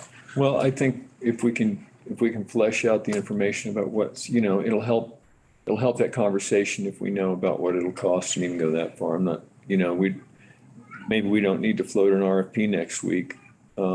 But and I don't think you're suggesting that, by the way. I kind of was. I think it was. Yeah, that's why I mentioned what I did. I mean, if we're gonna take this on, then I'm gonna take it on myself. Well, I mean, finding out what it's likely to cost is a good, helpful starting point. And having a model that you can plagiarize is a RFP that you can plagiarize isn't a very heavy workload. So just knowing those so that we can make an informed decision about whether it really is a giant load to add to a plate or whether it's something that can happen in a few hours is. Yeah, I gotta be honest, I'm not worried about writing the RFP. It's the work that happens as you're working with a consultant, et cetera. So. Can we ask that instead of making that decision today, can we ask that staff reach out to Summit County, get an understanding of what kind of staff capacity that's requiring? Happy to do that. Make sure we know, I remember seeing the contract and that it was $20,000 or $30,000, but make sure we have that information and come back for a decision. Yeah, that's exactly what I was suggesting is let's have an informed discussion about whether it's too big of a workload to take on or not, because I don't know if we have the information to know how. But let's know what it adds to the workload. Give staff some time to figure out who might be able to conduct it. My sense is that it's not like the ROMP or sub-area plan where there's a ton of staff involvement. I think it's largely an academic exercise that Somebody does for us. Yeah. I would agree. I mean, there's still staff, they have a consultant involved, of course. Let's find out if it's 3 phone calls or a month's worth of work. Yeah, happy to do that. All right. Okay. Well, and my anticipation was that, you know, this is something that could be done separate from revising regulations. We can move forward with regulations, revising them, looking at the ordinance and things like that, and moving forward with a nexus study in coordination with whatever's happening, housing with the housing authority. Because I'm not sure, one thing that's in my mind that I haven't even talked with Amy about is, sure, if we get to a point where we're imposing fees, yeah, we need to make sure that whoever receives the fees, that the housing authority or whatever entity receives the fees, we know what's happening with that and where that's going and everything. And I think you mentioned a little bit ago, Brian, that we've got the IHAP going and the ROC, and we've got all these things. Well, this can be a piece of what helps fund, the IHOP at the end of the day. It's kind of part of that thing that's already going on. It's a piece of information that would help inform that. And I totally agree with Sean that, you don't want to, we don't want to actually create the fee and put it in place until we actually know where the money lands and have a place to land it there. But we can be having it happen concurrently so that that money's there to help the IHOP. That's. Yeah, and I mean, I'll just throw out there, I'm fine with us building a fund balance to do something about housing.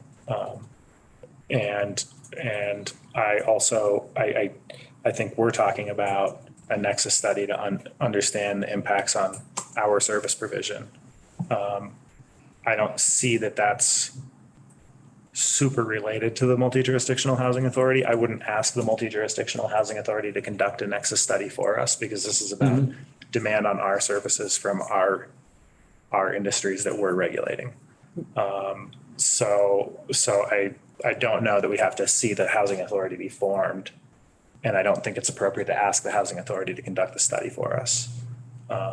The only counter argument I would give to that is, as we discussed, we can't think about housing in a series of silos in the community because of the impact. Is that it really is something that is, I don't agree with waiting for a housing authority to exist and conduct it. The reason I suggest that we begin to find this out is so that we can have the information to work with. If it turns out it's a few phone calls and pushing some buttons as opposed to a lot of work for Amy and staff. But let's know what that work is, and that can easily be done by a few communications with Summit County to ask them what the impact on their staff was of having this nexus study done. If we find out it's not, and we need to throw some bucks and just a little bit of time into it to get some information back that's really useful to us, it'll help us figure out what the structure of the housing authority should look like and whether this is a significant source of income. And those same impacts that exist for the county may exist for the communities as well, some of those same impacts. It's good collective knowledge as a county team. By that, I mean bigger than just the county government itself, but the whole county to have that information. It's a good point. And, for example, in Summit County, we saw Breckenridge do their own nexus study. We see Summit County doing their own nexus study.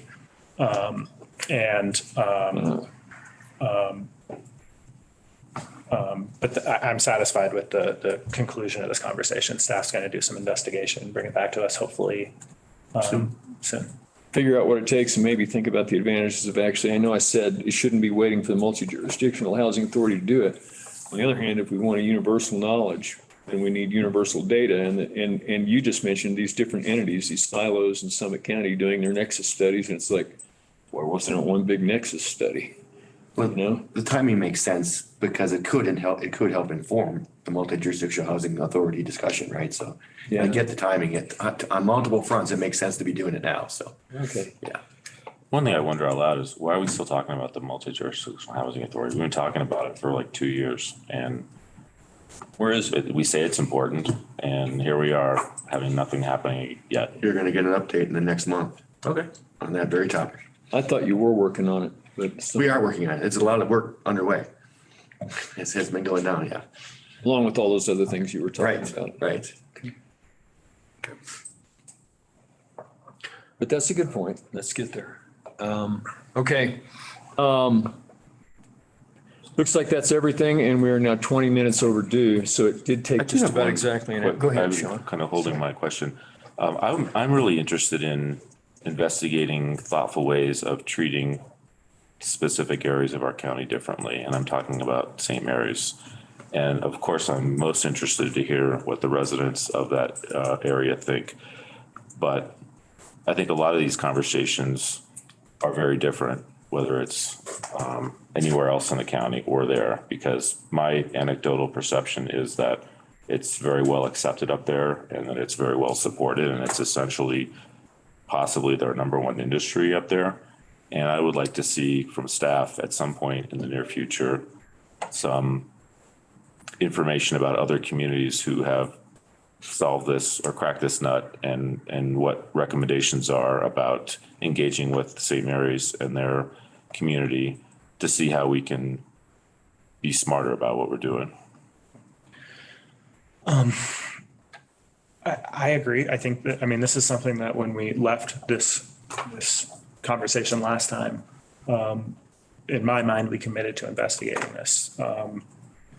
I think there are compelling arguments. I don't know if they're convincing arguments or not, because I think staff, well, not necessarily staff, but probably staff, like we need more information. The specific data point, in addition to seeing robust public engagement, and there are a lot of mixed opinions in the neighborhood. And I do think that a lot of the public comment we saw in the last session was not from our residents. It was from operators that were not our constituents, and their opinions matter as well. But not as much as our constituents. And but I think the piece of information that I think would be really helpful, and I don't know that I think to justify this, we might need a consultant do work to justify treating a neighborhood differently. I don't know, but I suspect that's the case. The piece of information that would be really helpful for me would be to verify the claim or not, the claim that people tend to reside in the St. Mary's neighborhood for a shorter period of time. I think the way that we Due can, to the isolation, harsh conditions, et cetera, et cetera. et cetera, yeah. There's a lot of anecdotal evidence out there. I think what we can do is look at the real estate market and just compare the average duration of property ownership in that neighborhood to the average duration of property ownership in other neighborhoods. And average is one statistical measure. I'd be interested in other statistical measures as well, but understanding statistically that difference, I think, is an important piece of verifying those claims. It is. I think, So sorry, go ahead. yeah, I think that first of all, I know that I get a lot more excited about talking about things and persuading people that I want something if there's money in it for me. I'm far more likely to be active in making those pitches and getting out there, and you're likely to hear my voice if the higher the motivation is to benefit me, either economically or otherwise. I mean, I care about the people of the county, but I really care about myself a lot.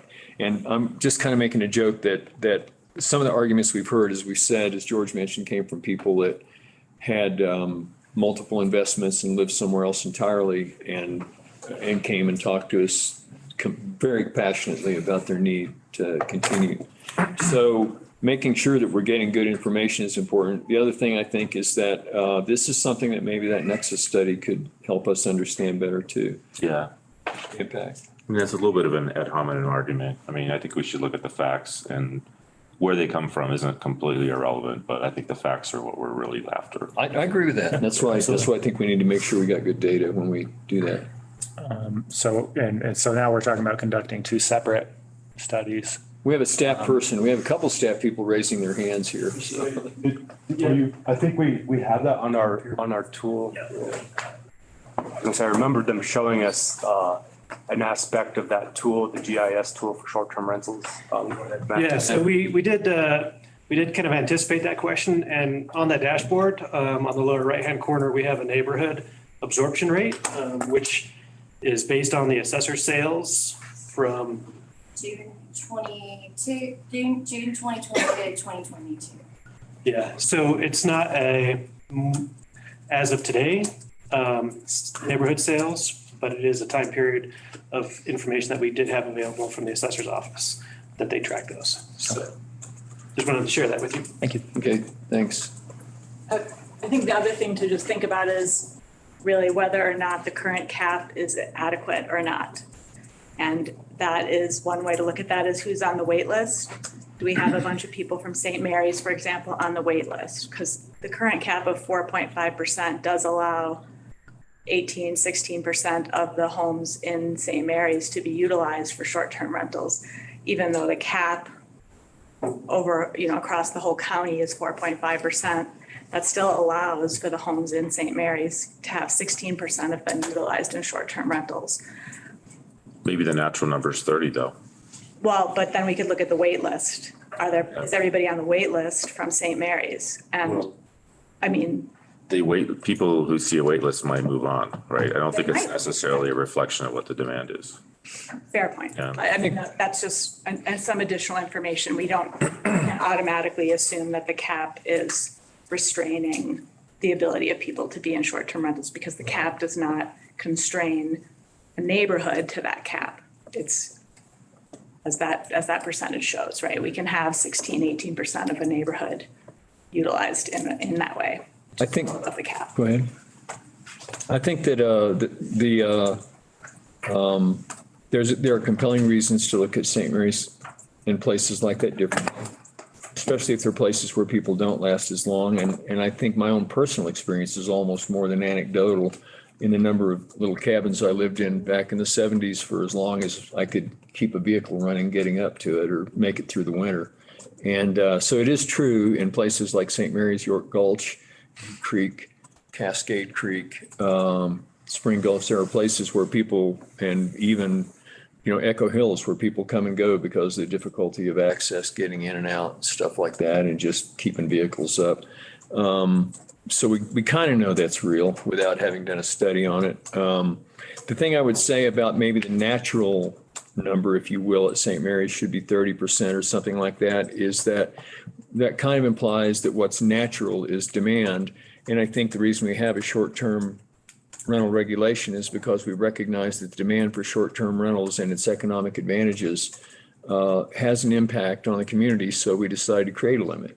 So the very fact that we created a limit shows that we don't necessarily think that the amount of natural demand that's out there is something that we can sustain and still have a reasonable housing environment here. And at least that, to me, that's the rationale behind even having a short-term rental regulation, the impacts on the community of those. So that applies that there's a sustainable limit to how many you can have regardless of demand.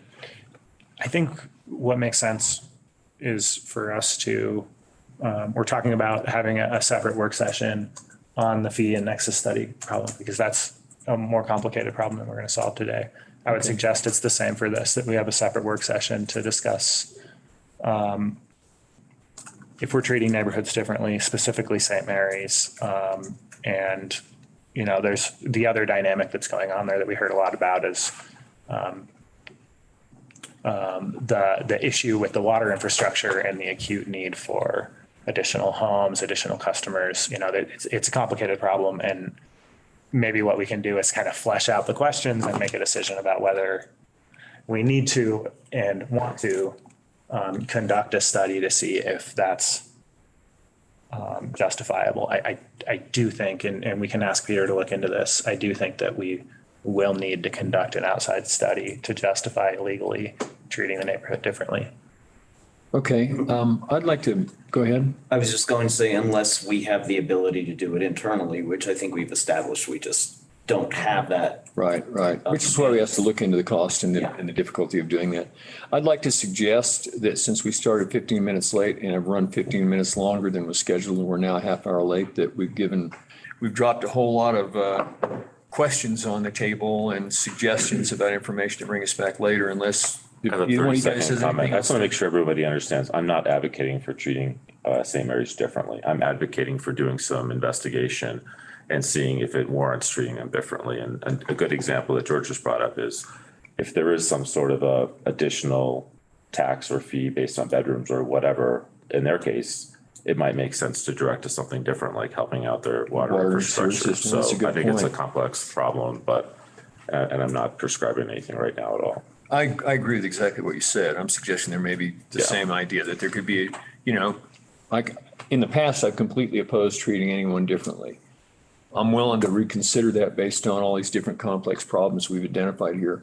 Again, I think if anything else from either one of you guys, and I'd like to move on to the next one, which, go ahead. Yeah, just so you guys are aware, there's another couple topics that I'd like the next time we discuss this to be included and for staff to look at. I think staff is aware of them. One is, should we disallow discharge of firearms by short-term rental guests? We don't. It's currently in our regulations. You cannot discharge firearms. Thank you. That one's done. Other counties have become concerned about water use by short-term rentals. And, its impact on other homes, the groundwater level and other homes' access to wells, groundwater. That's something that I'd like for us to be talking about. I would like for us to be careful about our public engagement process. I'd like for the board to be presented a public engagement plan.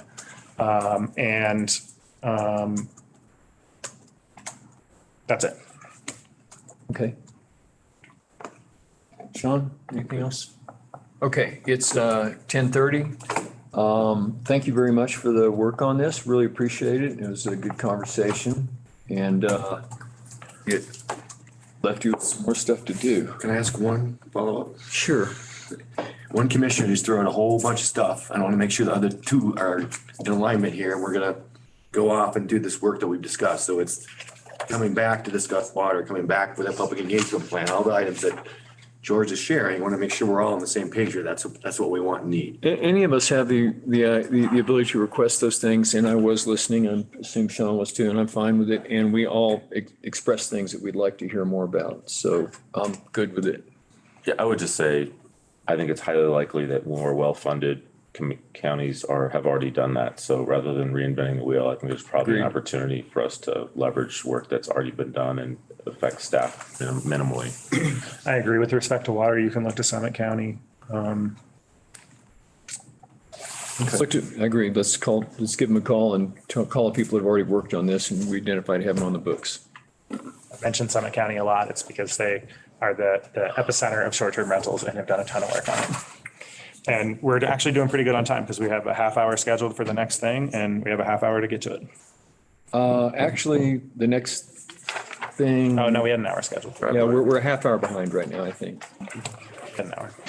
Thank you for your time. We had an hour scheduled to talk about it. What I was going to say, if it's okay, if I can move forward now. What I'd like to say is I did read through that carefully and I thought that it was a pretty good, I like the table that I read regarding the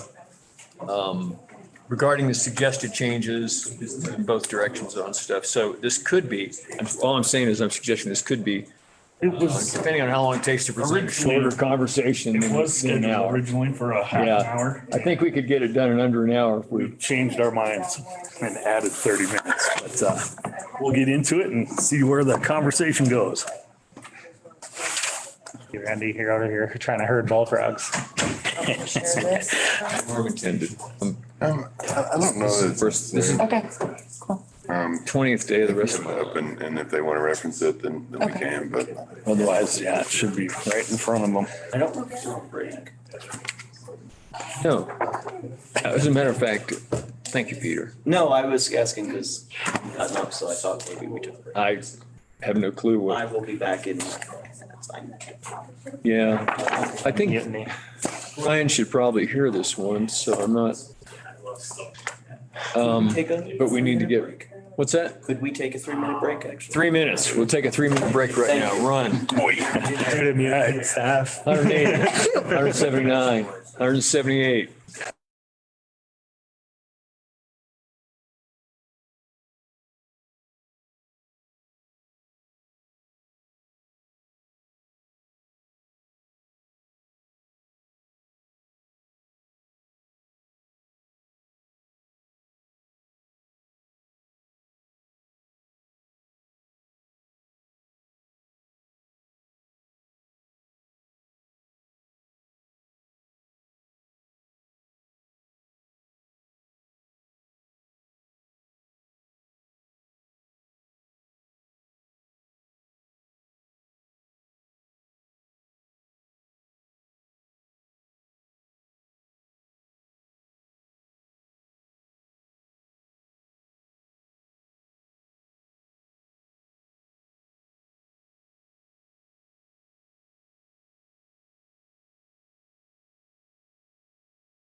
So the next item on our agenda, is consideration or work session to discuss the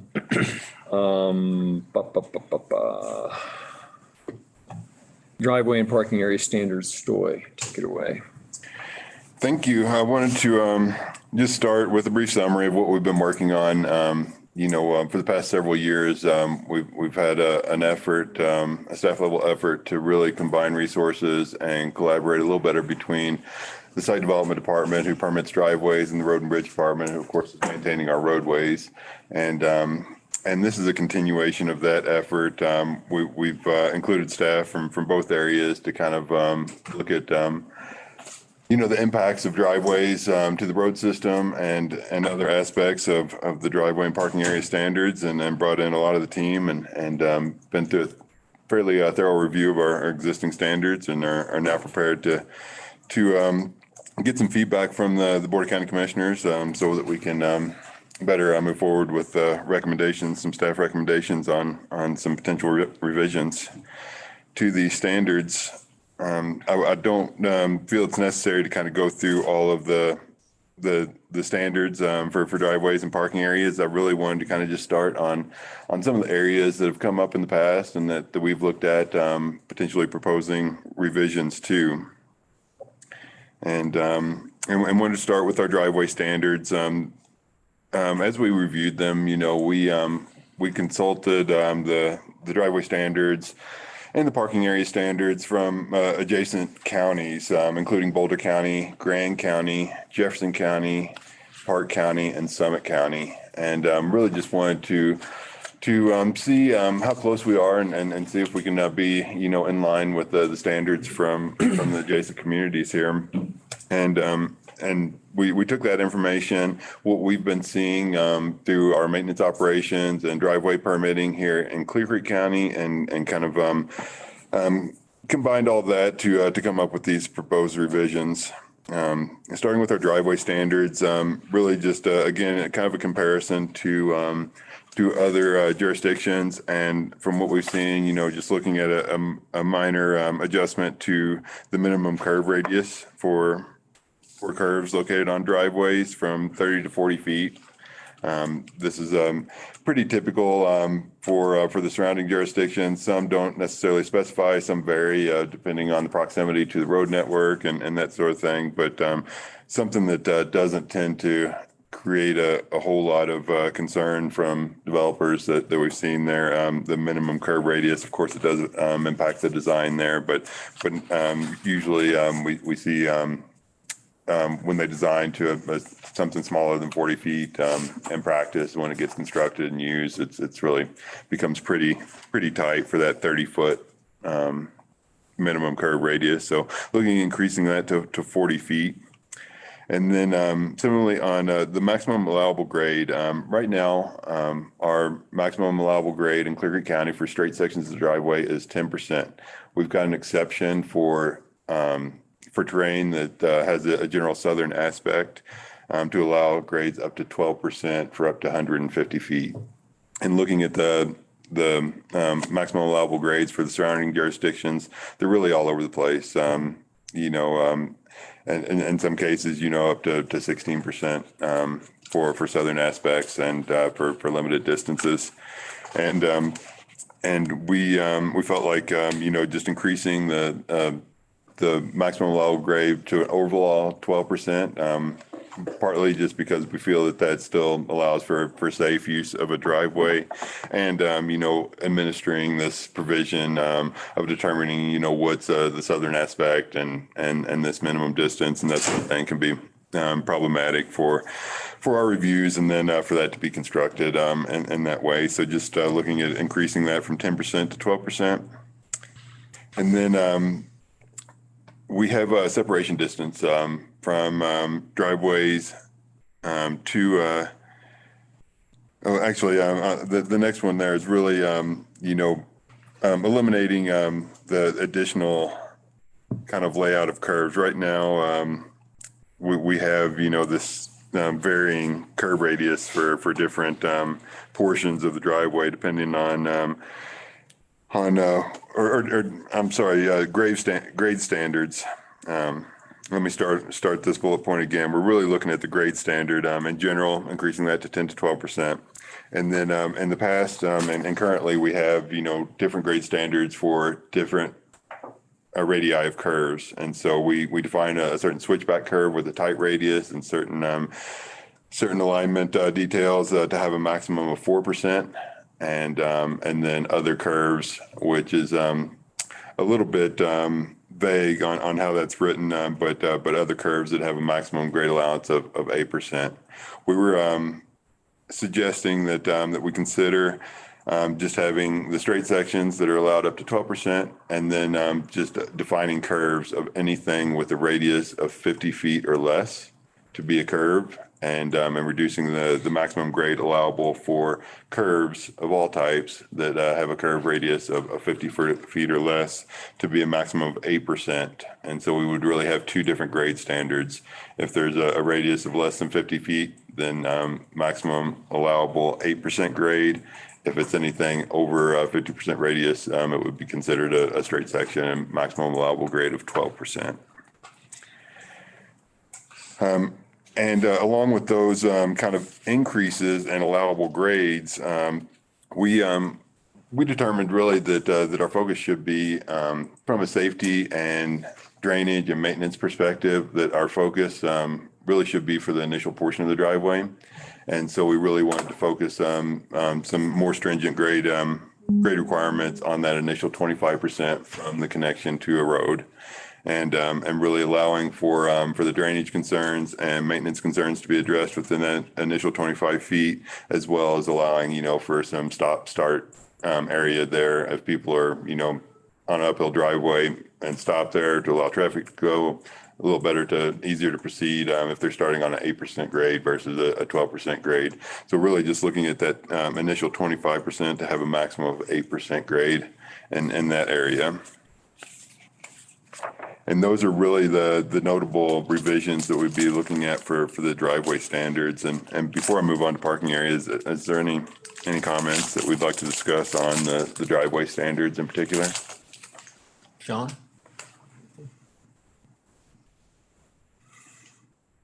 I think in terms of streamlining or making more straightforward the variance process. I think we talked about that before. Because some sites are so complex that abiding by our driveway standards will make the build economically unviable. And I'm just kind of curious if you're going to touch on that or if you've thought about that. It is sort of a strange idea that you might want to have different standards based on the layout, but that's kind of the reality we're in. If we want more housing that people can actually afford, it seems like being accommodating might be part of that equation.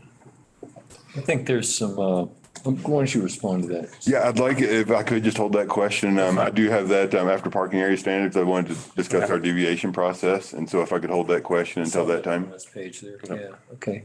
I see some relaxation in a couple places. It seems pretty reasonable.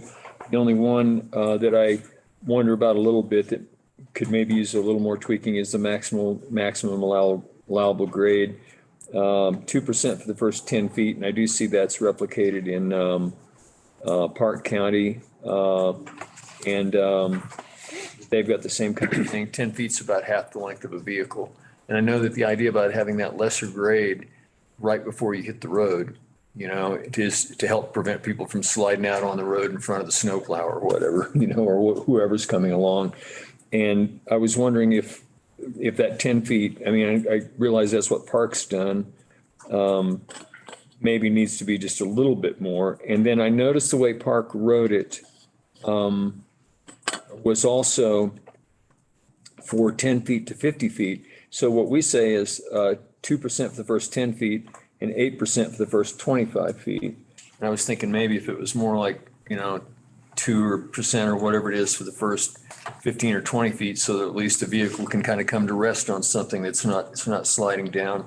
And then speak from that point further up the hill so that you do treat that first 10 feet as complete, 10 or 20 feet or whatever it is completely separate.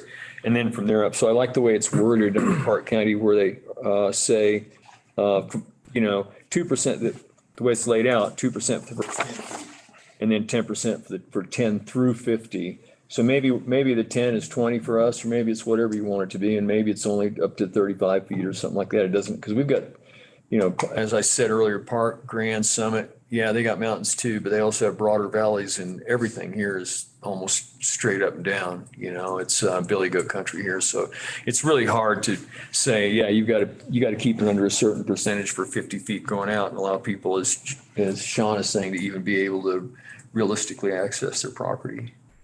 Yeah, and I think that our recommendation would be more in line with what you're stating there, and I think we need to work on our language a little bit.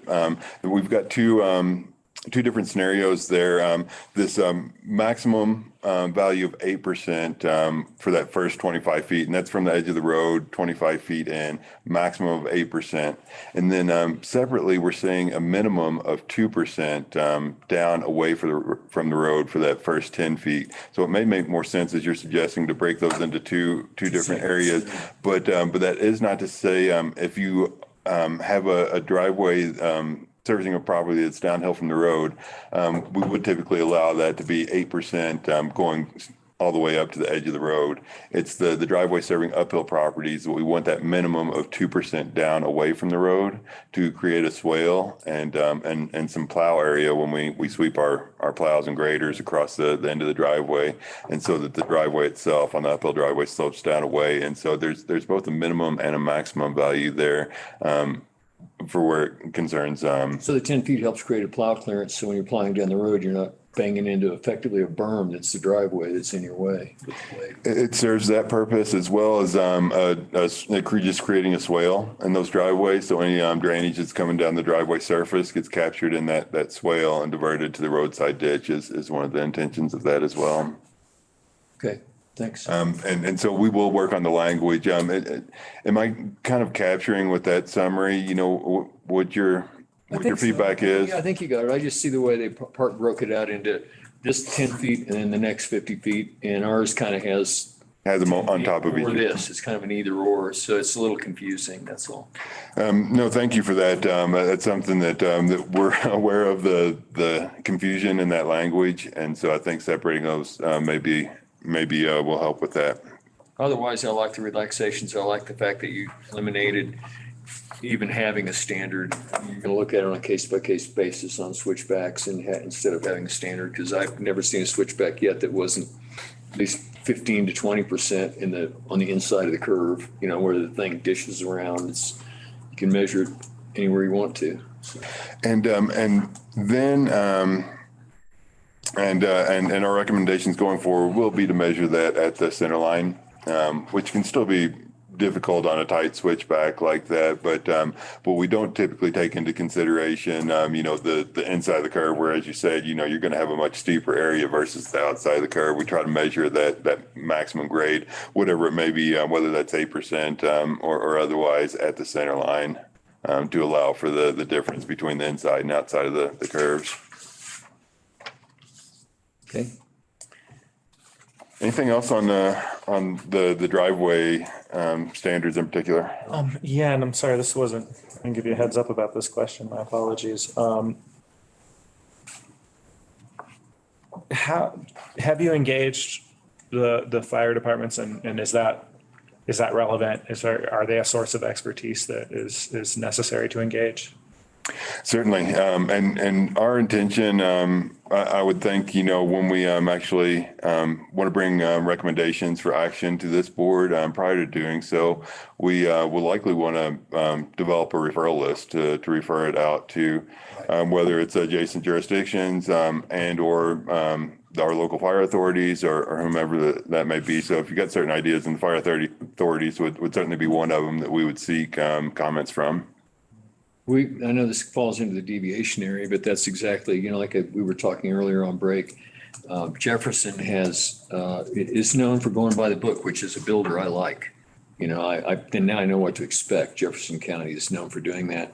However, when it comes down to driveway deviations, their first fallback, if somebody asked, is to go to the fire department, say, get the fire marshal up there, ask him if he can drive a fire truck up, and we'll take that into consideration over and above any other recommendation or argument that we get. If he says it's safe this way and safer this way, even than maybe what rigid specifications say, then we're going to go with the fire marshal.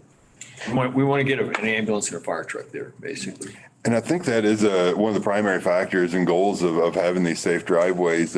But I don't want to discount, other uses on that too, for short-term rentals and other users and other rental properties, long-term rentals, whatever it may be, and just typical residents and other users and their visitors, even if the fire authority has the proper equipment to navigate some of these, others sometimes don't, and courier services or package delivery services. We've got feedback from them and the U.S. Postal Service too about, in particular areas that they're really struggling to deliver their parcels when they have these agreements to deliver parcels to doorsteps. We've got feedback that it becomes really challenging for them too. So I think there's other factors in there beyond the fire authority, although that I feel that is a primary one.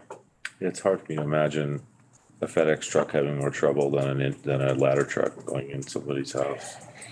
And then our driveway standards are not meant to accommodate a ladder truck. Even an attack engine. Certainly, and we are by no means, our standards are not going to meet the standards for a fire access road in the fire code. They're much more stringent than our driveway standards, and that's where we're relying on the local authorities to say, hey, what type of equipment do you have, and what are you legitimately going to be responding to at this location, and they can look at that on a case-by-case basis. Yeah, last thing is I think it's maybe a little bit of a false standard, because even if you have a driveway with a switchback that meets all of our standards, there's no way you would have to back the truck up to the switchback and do a reverse hose light from there. There's no way you could actually navigate that type of a turn in an attack engine. That's I think the reason why when people ask for deviations in Jeffco, they say, let the fire marshal take a look and see if he and his equipment, his people, how close they can be and if you're asking for a deviation from the standard, when the standards are, again, like you said, not written to be a fire access code, but it's generally supposed to, they can generally try to get there with it and get there with some of their equipment. And it's like, if you want to go beyond that, the fire marshal's got to be one of the sign-offs on the deviation, on the variance, to just say, yeah, I can get reasonably close. I can get my truck to here and we can get water on the house from this location, Okay. You got parking next? Parking area next, and really, the big topic on this one, the big revision that we've been asked to consider is the surface requirements for parking areas, and so that's really the area I'd like to get some feedback from you on. Really, we looked at that. Now our existing requirements are that single-family residences are exempt in all cases, and duplexes are exempt if they are taking access from an unpaved road. Everything else, per our regulations, is required to be surfaced with hot mix asphalt or other hard surface. It can be a little bit vague, and what we're requiring in our current language, about what this pavement requirement is. But also fairly clear for us and what we're looking for on that. Other jurisdictions are, can be similarly vague and what they're requiring, and that's really one of the things that we've encountered and looking at this is that there's many different ways to responsibly surface a parking lot to protect environmental concerns, safety concerns, and uses. But they can be really hard to administer and ensure that they have continuing maintenance to keep that condition up. And so, just looking at this, just wanted to start with, where we're starting the conversation and really, as we did our research and wanted to present our initial recommendation on this was to take that exception for the surface requirement from not only single-family residences and duplexes, but also include recreational areas, or what we're defining as recreation use facilities, which we've defined in our zoning regulations. And allowing for them, if they are accessed, take access from an unpaved road, to be exempt from this paving requirement. And just as a starting point, again, because we have an existing definition for it, a recreation use facility, also considered a non-commercial park, is defined as uses, structure, and/or land utilized for the provision of recreational activities and/or open space which may be developed, operated, and/or maintained by a public entity or nonprofit organization. And that's just an existing definition that I pulled out of our zoning regulations. And so wanted to kind of start there, and also just kind of preempt, a question that I assume will be coming of why we and all these other jurisdictions are recommending this. And I just wanted to highlight a few things there. Safety being one. If we have pavement on the ground, it's a lot easier to stripe, mark, and sign, so that we can provide direction to users, especially in one-way travel situations, where we have potential pedestrian vehicle interactions in a parking area and that sort of thing. Can provide for a much safer environment. Use. We're looking at developing different parking areas, and we're finding, that we're trying to maximize the amount of vehicles we can fit in a parking area. If we're able to properly mark and put stripes on in a parking area, we can better ensure that we get the maximum amount of vehicles in there, and we don't get these rogue vehicles that are parking at weird angles or disrupting the parking plan. And so just wanted to highlight that.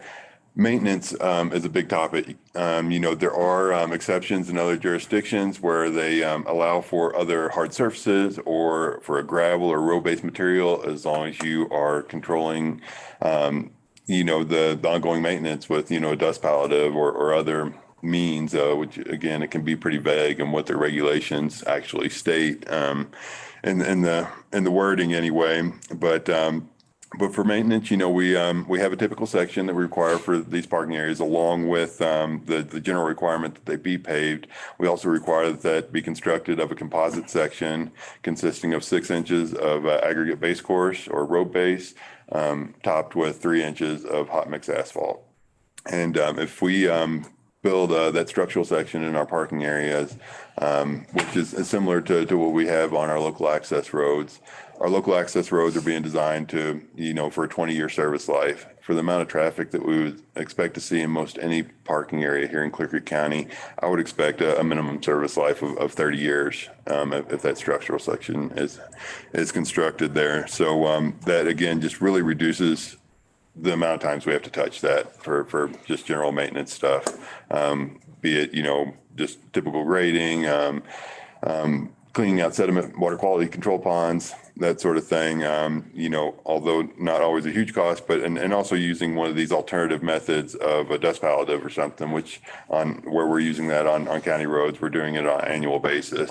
And it's really hard for us to administer that requirement and really expect that owners are going to go through every year and apply some approved dust palliative or something of that nature. And then the last one I would just wanted to highlight was water quality. Something that we struggle with here in Summit County in the road drainage network and the roadside ditches and our culverts is sediments. Just from these road-based roads, parking areas, and other developments, sediments getting washed down into our drainage system, either being transported by surface waters or, wind and normal, fugitive dust methods there. So just wanted to highlight those topics and from my understanding, some of the reasons why this is often required and for us and other surrounding jurisdictions. So I'll leave you with that and then open that particular item up, parking area standards, for questions, discussion.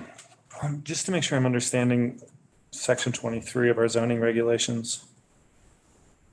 It has an and/or in there. And so I think a privately operated, as in not for profit, recreation use facility can meet that definition, right? I'm struggling reading through it. There's a couple and/ors and I just want to make sure I understand that right. Does it have to be a nonprofit to be defined as a So that's something that I really wanted to discuss with the board and also, I've asked Fred to stick around with us too. And he may be able to elaborate on what that definition is because it does come directly out of our zoning regulations, but maybe that's something that we need to better define. Section 23 just provides definitions for all kinds of different terms in our zoning regulations. And this one, I don't know where else this particular term, is referenced in our zoning regulations or why it was included in our definitions, but maybe that's something that we do need to clarify, just the definition of that in our zoning regulations, or we can define it separately for use in with parking areas. And so we can, I wanted to include it just as a starting point as kind of what my intention was for this recommendation and this exception. And, but I think there's certainly work to be done if we want to better define this or include or exclude any certain things.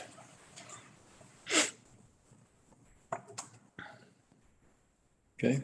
I don't have any question regarding parking. I think you made some good points on it. And, I did have one. When you say a 30-year life, you're talking about 30 years until it needs to be resurfaced. Obviously, there would be periodic maintenance, potholes, anything like that needs to be fixed. But until the time that you need to either come in and resurface with a top coat or R&R, remove and replace, you're talking about getting 30 years before it's time to remodel it and do it over. Yeah, we see a lot of thin sections in parking areas and private driveways and that sort of thing. And it really impacts their ability at that 30-year mark or whenever that may come for them to do, a mill and overlay or something. And with a 3-inch asphalt section, you can, do a 1-2-inch mill and replace that. You can remove the whole section. Hopefully it doesn't need that. Hopefully you can do some sort of more minor surface treatment, whether it's mill and overlay or other surface treatments on that would be the idea. And I would expect that a lot of these parking areas would last well beyond that 30-year mark. Okay, with some refurbishment along the way. And up to that 30-year mark, really expect that maintenance to be pretty minimal. We're typically doing crack sealing and hopefully not potholes. Potholes are usually due to poor drainage or some other subsurface condition there that's hopefully avoided in a construction or parking area or road, either one. Okay. Anything else on parking before we move to deviation? Sorry if I missed it. Actually, it'll be in deviation. Never mind. Okay. I'm curious about, and we don't, not to discuss this now, but just something to be addressed when this comes back up next is, does it make sense for us to expand that exception to recreation, maybe certain types of recreation use facilities that do take access from a paved road? Like, I can see the logic around why would you require pavement on a unpaved road, next to an unpaved road? The other one's a Floyd Hill open space parking lot. Yeah. It's just something I don't know, maybe I would ask you to think about and provide a recommendation on is, does it make sense to maybe allow for non-paved parking lots that take access from paved roads as well?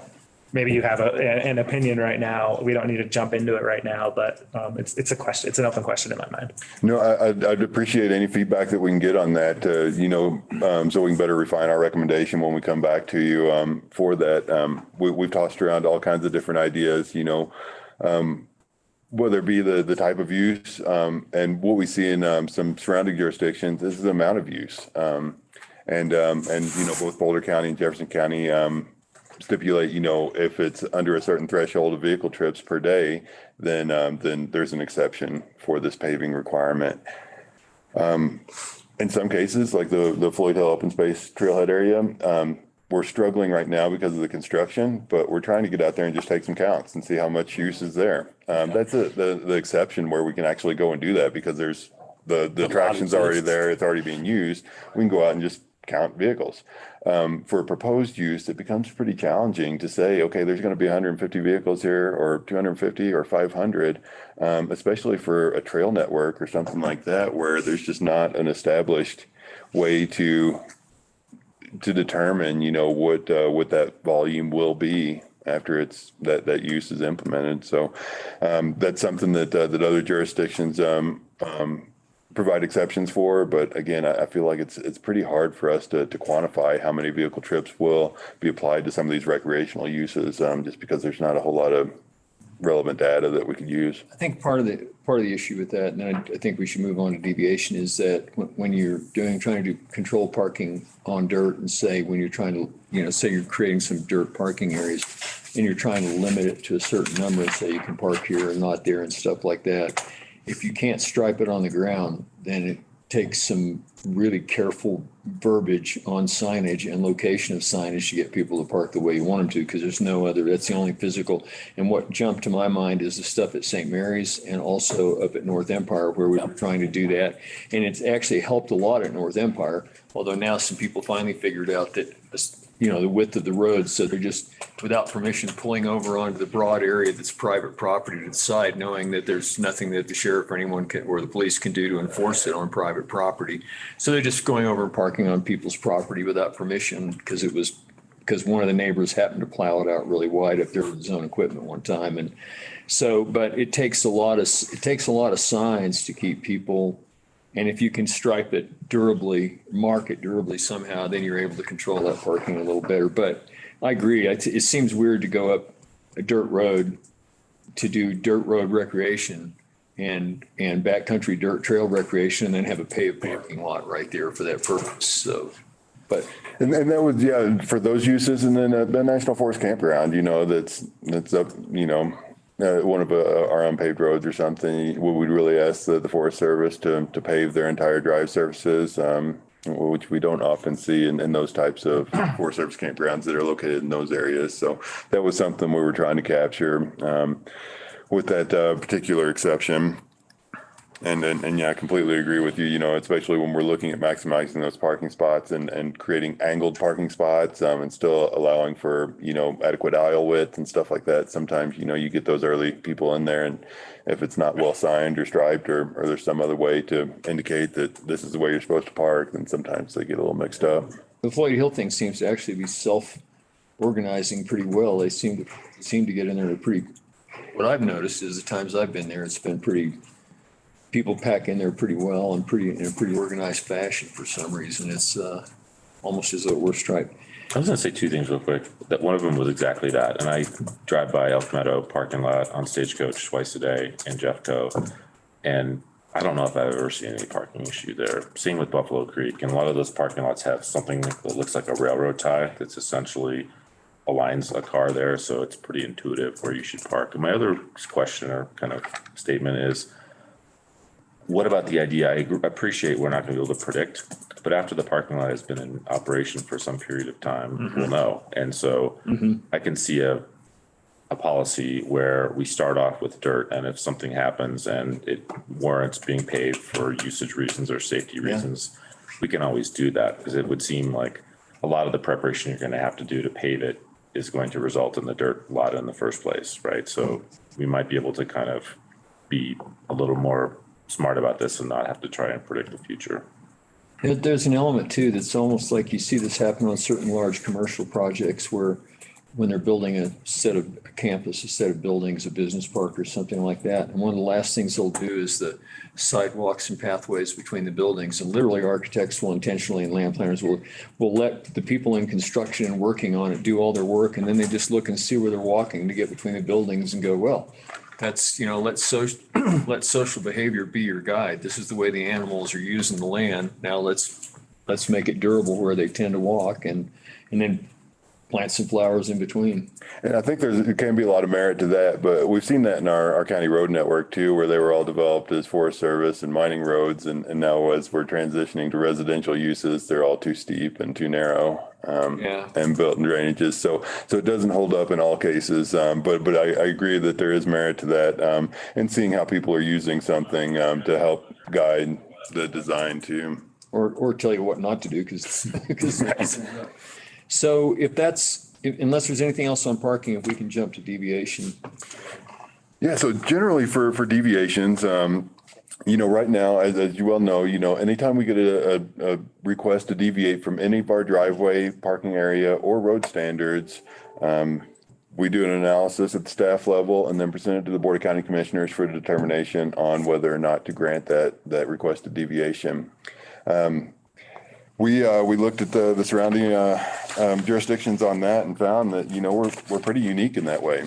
There's a variety of other mechanisms, but what we found in most of the surrounding counties is that authority to grant some sort of deviation to the driveway parking area standards is given to county staff, and oftentimes has the ability to appeal that decision to the Board of County Commissioners. And so that's, what we wanted to get some feedback on and discuss with our commissioners here, what we would like our process to look like. And that form, if the board was interested in granting that authority to a staff member, and if so, if that was within limits, or, really what that would look at like. Our initial recommendation on that is that you would authorize the county engineer and the public works division director positions to have some allowance to grant deviations to driveway parking area and road standards.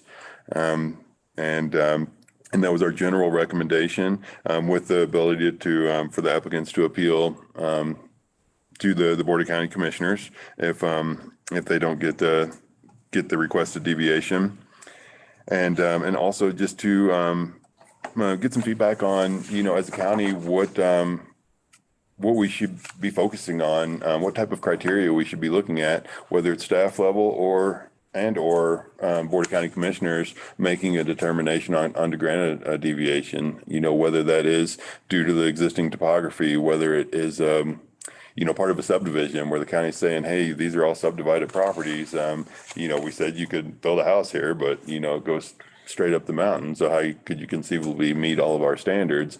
Is that the same for a subdivision versus, a mining claim or something that someone wants to develop, and just what those individual criteria look like. If you've got any feedback for us on that, would love to hear it, as well as if you wanted to grant, we're interested in granting some authority to staff level, and if so, if you wanted to set limits on it or what that would look like.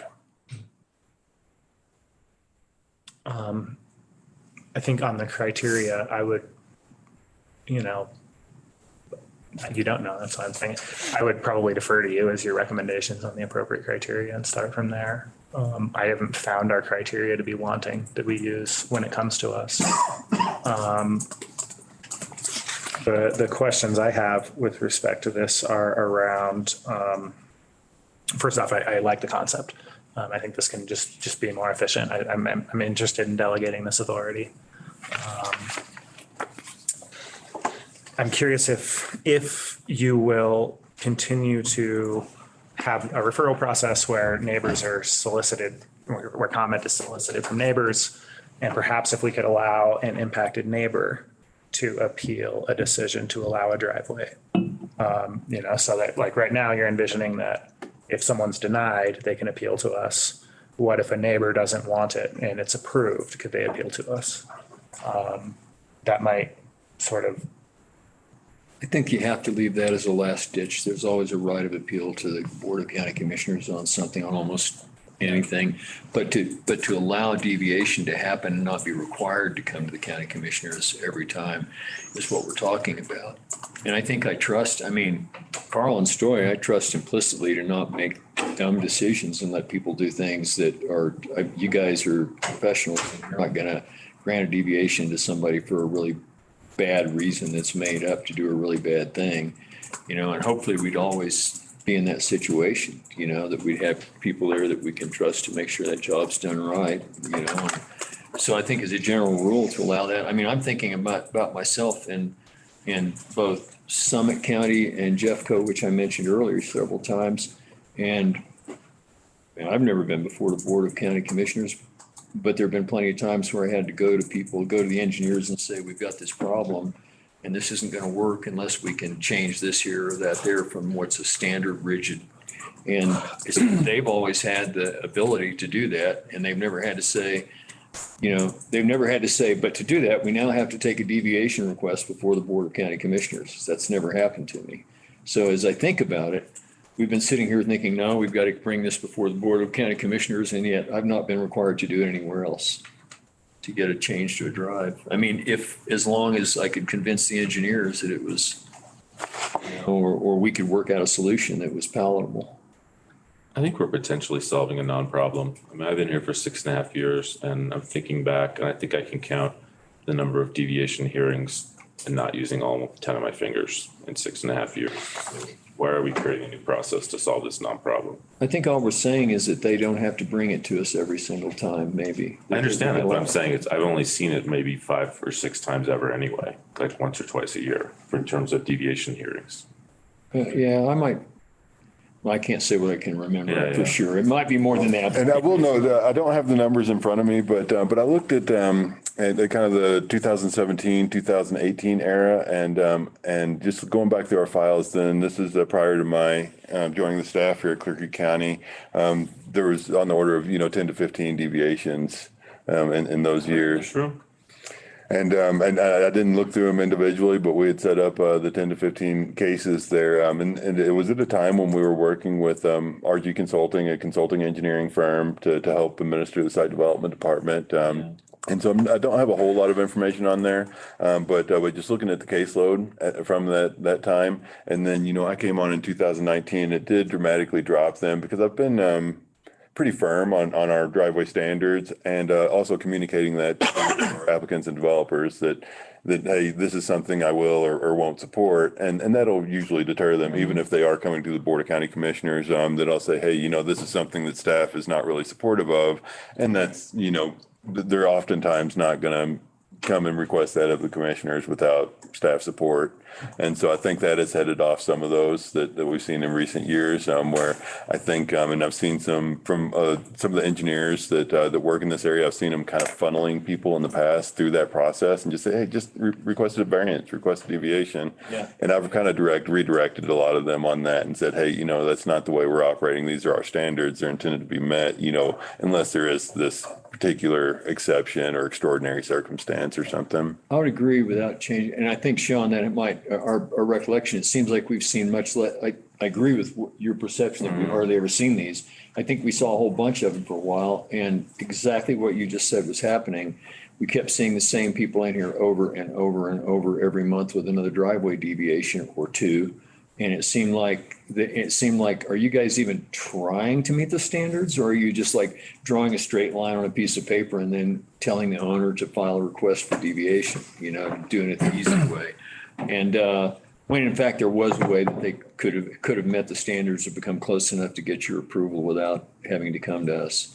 And all I'm thinking is, and actually, Sean, I heard you say this before, we need to find a way to make this easier. And I know I've heard George say there needs to be a way that we can get staff approval on these things and get through them without having to always bring it to the county commissioners. But I think that it's like I said earlier, when working with building departments and engineering departments myself, when they go by the book and make me do it the right way, it's so much easier to do business because you're not floating in the ether, not understanding what you are and aren't really required to do. I found working with Summit and Jeffco counties versus some of the municipalities they're in, which were pretty loosey-goosey, to actually be easier because I knew what was required of me always. And it was, do it the right way. Yeah, we've gotten that feedback from contractors here in Clear Creek County. When I came on and started meeting with contractors that said, hey, are you going to, apply these standards or not? Because, we're trying to bid these jobs and we bid them one way that you're going to apply all the standards. And then this other contractor has gone to them and given them this really low bid because they know that we'll just approve anything. And so they felt like they were losing out on bids because they were bidding them with the understanding that they would be required to meet our standards and that sort of thing. So we've see some of that here, and of course, our site development department has been through several iterations, in recent years. So I'm sure that it's been administered in different ways over the past, but that's been I've been one of my attempts is to really provide that clear direction and say, hey, these are our standards. This is your expectation and, or our expectation, what's expected of you. And I feel like contractors have benefited and appreciated that. So it sounds like you kind of solved the problem. And I guess philosophically, I don't like the idea of taking away a taxpayer's last resort because there are going to be situations where your judgment and my judgment are different. And I don't want to lose the ability to speak to that. Did somebody say that? No, and I think what I want to clarify on that note is that if we were to recommend that you grant some staff authority to grant a deviation and it were to be denied by staff, then they would have the ability to I'm appeal. sorry, never mind. You're absolutely correct. Yeah, we were I got talking that about one giving wrong. more largesse, not less. I got it. And Yep, and in that case, the Board of County Commissioners would be, the decision would be final. Yep, my, sounds right. my last comment on this is, Sean, to your point, you make a good point. I mean, it's a minor issue. And I think, we're talking about pretty minor effort to resolve a pretty minor issue. And, the way, when I look at our fiscal challenges and our need to be more efficient as a government, more effective, it's not, there's not one big issue that we're going to solve. It's a bunch of little minor things. And so I am interested in this and would like to see it proposed for that reason. I don't think it's a huge deal. I would like to see the ability for a neighbor to appeal if we think that's appropriate, or see a response if we don't think it's appropriate the next time this comes up. Yeah, and that's where I was saying a little bit ago, that the citizenry always has the right to appeal to the Board of County Commissioners, a decision of the staff. And I think what we're talking about here is the amount of time it would take to craft some words that would create a policy that would allow you guys to make staff decisions and grant deviations without us is probably equal to the amount of time it takes you to prepare one of the cases you bring before us. And so if you can eliminate the cases that you bring before us by spending that much time on crafting a few words that allows you to move without us in reasonable cases, that seems like a good investment in time. That's all. Yeah, I'm not convinced I want to give neighbors veto authority about what happens on someone's property. Does that? Well, I think he's responding to my proposal that they not have veto authority, but have an ability to appeal to us if they feel they're in. You can always write us a letter or make a public comment, right? I don't know that we need to create some additional process. No, I'm asking that an applicant who has applied for a driveway that's been turned down by the staff always has the ability to appeal to us, not that Right. ever- We're just talking about something different, which is Okay. like, I get some crazy adjustment at my driveway and my neighbor's pissed off about it and gets the right to have a say in it. And they already have a say via public comment, et cetera. Right. In this context, they would have a say via comment to STOY if they don't feel satisfied, if they get an approval. If the property owner gets an approval and a neighbor feels like they're impacted and it wasn't considered appropriately, then they could appeal to us and and then it would come to us. Not veto, but just appeal to us. I don't know. If I question the legality of doing that. They don't really have a say. They have an opportunity. Does staff reach out to anybody that's impacted, obviously? But if another property owner is not impacted, do you do a referral to them? We haven't in the past, but on this note, I think that we have some room to improve and refine our process. And so I think it's something that I want to look at. Maybe I can bring some recommendations back to the board. I'm going to consult with Peter in his office on what we should be looking at, and also with Fred and his team on how they are processing zoning variances. And because I know that in some cases those do involve posting at the property, Right. which would make the neighbors potentially aware of that this variance process or deviation has been requested, and at least kind of notify them. So we'll look at some of those processes and see if we can bring something back to you about what we would see as a responsible legal way to process these deviation requests, be it through staff or certainly when it comes to the Board of County Commissioners. And they may be a little bit of two separate processes and two separate sets of referrals or something like that. But we'll do some work on that. I really wanted to get before we did so, wanted to get some feedback on that direction, on which process we should look at. So I think So it's fine tuning notification of a variance to a use by right. Whereas if it's a use by right and you met all those requirements, the neighbor doesn't have anything to say about it, really. Right. Whereas if somebody asks for a variance from that use by right, then you've got to post it generally and let them know. And it's just so you know, it's not something I have a strong opinion on. It's something I want to explore. No, and I think it's something that we may have work to do on, even if we don't make a whole lot of changes, because we haven't done that in the past. Even when we're bringing that to the county commission, we haven't posted a sign at the property. And we've had our own process, which is a little bit different from the zoning variance process. And so I think we've got some things to learn from their process and can maybe do a little better on notification and allowing for referrals and that sort of thing. Just having a simple poster card. It'd be a pretty minor change to do that goes up the driveway. Sure. Something like that. All right, okay, what else on deviation? Any other questions? With that, I think we have concluded this session. Thank you for a very informative session and good work. And I like the table and other than that one minor idea about how to first talk about it and secondly, what those standards might be right at the end of the driveway, whatever you work out is fine, so. Right. Thanks. All right. Thank you. So our next item, the 11 o'clock item now happening at 11:30 is consideration of approval of a contract award to construction for the county sports shooting park. Lisa Leben. Mr. Chair? Sorry, folks, we're running a half an hour behind right now. Mr. Chair? Yes. If I might, while Lisa's coming up. This might be the agenda item we've talked about the most since I started 2 years ago. So this is a continuation of our July meeting and where we discussed with you the fact that the budget, the bills had come in over budget. So we came to you to kind of outline some of the things we were doing to kind of value engineer to get down to our number. At that meeting, you also gave me some direction to reach out to Gilpin County, which we've done.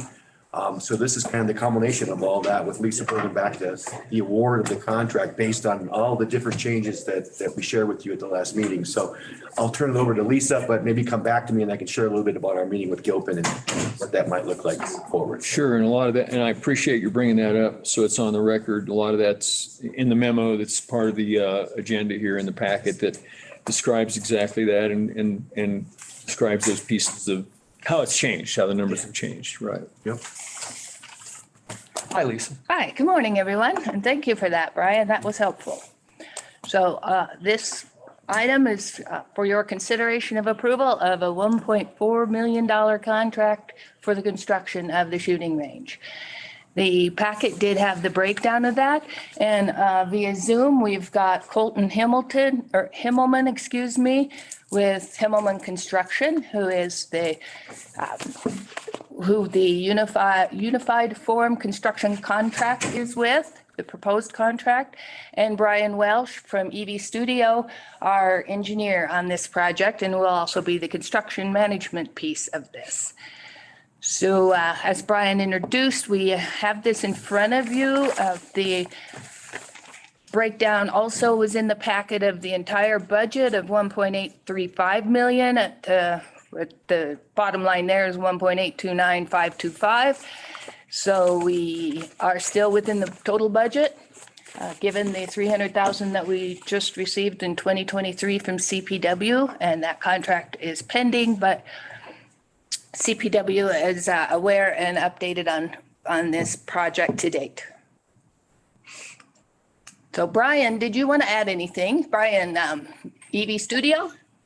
No, I think we're good. I think, obviously we've talked about the project at length. I think for the most part, it seemed like we had most of the questions and concerns addressed.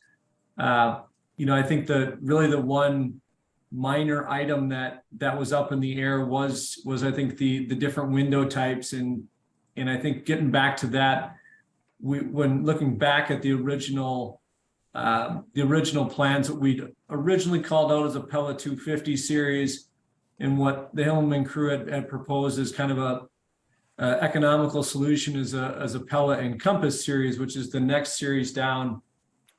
There's some small differences in just there's some different material blends and some weather and some I think it's like some weather seals with a triple waterproofing seal instead of just kind of a standard watertight seal. So there's some things we can definitely send on that, but that was one of the questions. Other than that, like I said, I think mainly just if there's questions on the specific contract for Colton, feel free to ask away, and we're here as well. I have one question right off the bat as I read the budget.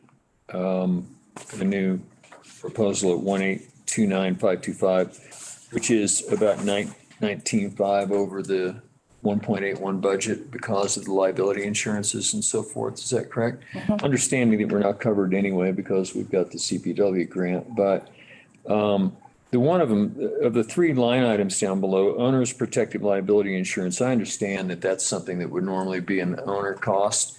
I'm kind of surprised that the liability insurance, which I presume is general liability insurance, and the builder's risk insurance were not in your original proposal. Wouldn't you normally have included those? Were those just an oversight, or do you typically leave those out when you turn in a proposal?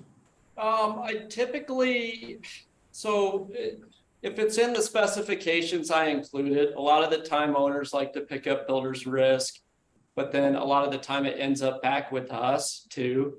The liability part is always on our projects. I just think when we were doing the value engineering, we missed that line at the bottom, and that's my fault. That's an oversight. So I apologize there. Okay, thanks. That's what I needed to hear. I guess different too were one stuff that, yeah, I mean, it's kind of the builder's risk and the general liability are part of your business normally. So thanks for owning up. That's that's the only question I have right off the bat.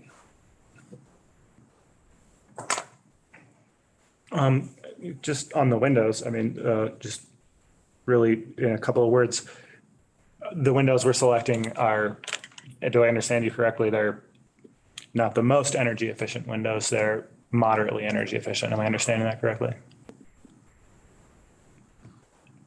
Yeah, I think I just have kind of a comparison sheet between the two, and it's basically, I mean, it's still a good Pella window. I think it's just that next step down. So they have the 350 series, the 250, the Encompass, and then they have some kind of their off the shelves that get below that. So it's, yeah, I mean, there's some weather stripping and a little bit of, minor things like hidden screen features and some of that stuff that they highlight. So it's, I think there's a little different blend of the vinyl fiberglass combination, but it's generally a very similar window. I mean, I said that they tend to make some pretty good windows. Okay, thank you. That's my only question. Otherwise, So is that a vinyl clad wood window? Is that what that is? Oh, at least it's got the cut sheet. Colton sent over the cut sheet yesterday, and that might be something that we just want to distribute, Lisa, to the board. And I think maybe just showing them that the Encompass and the 250, and I'd have to look specifically on the specs. Oh, and I'm sorry I didn't bring my computer, so I don't have that in front of me. Okay, all right.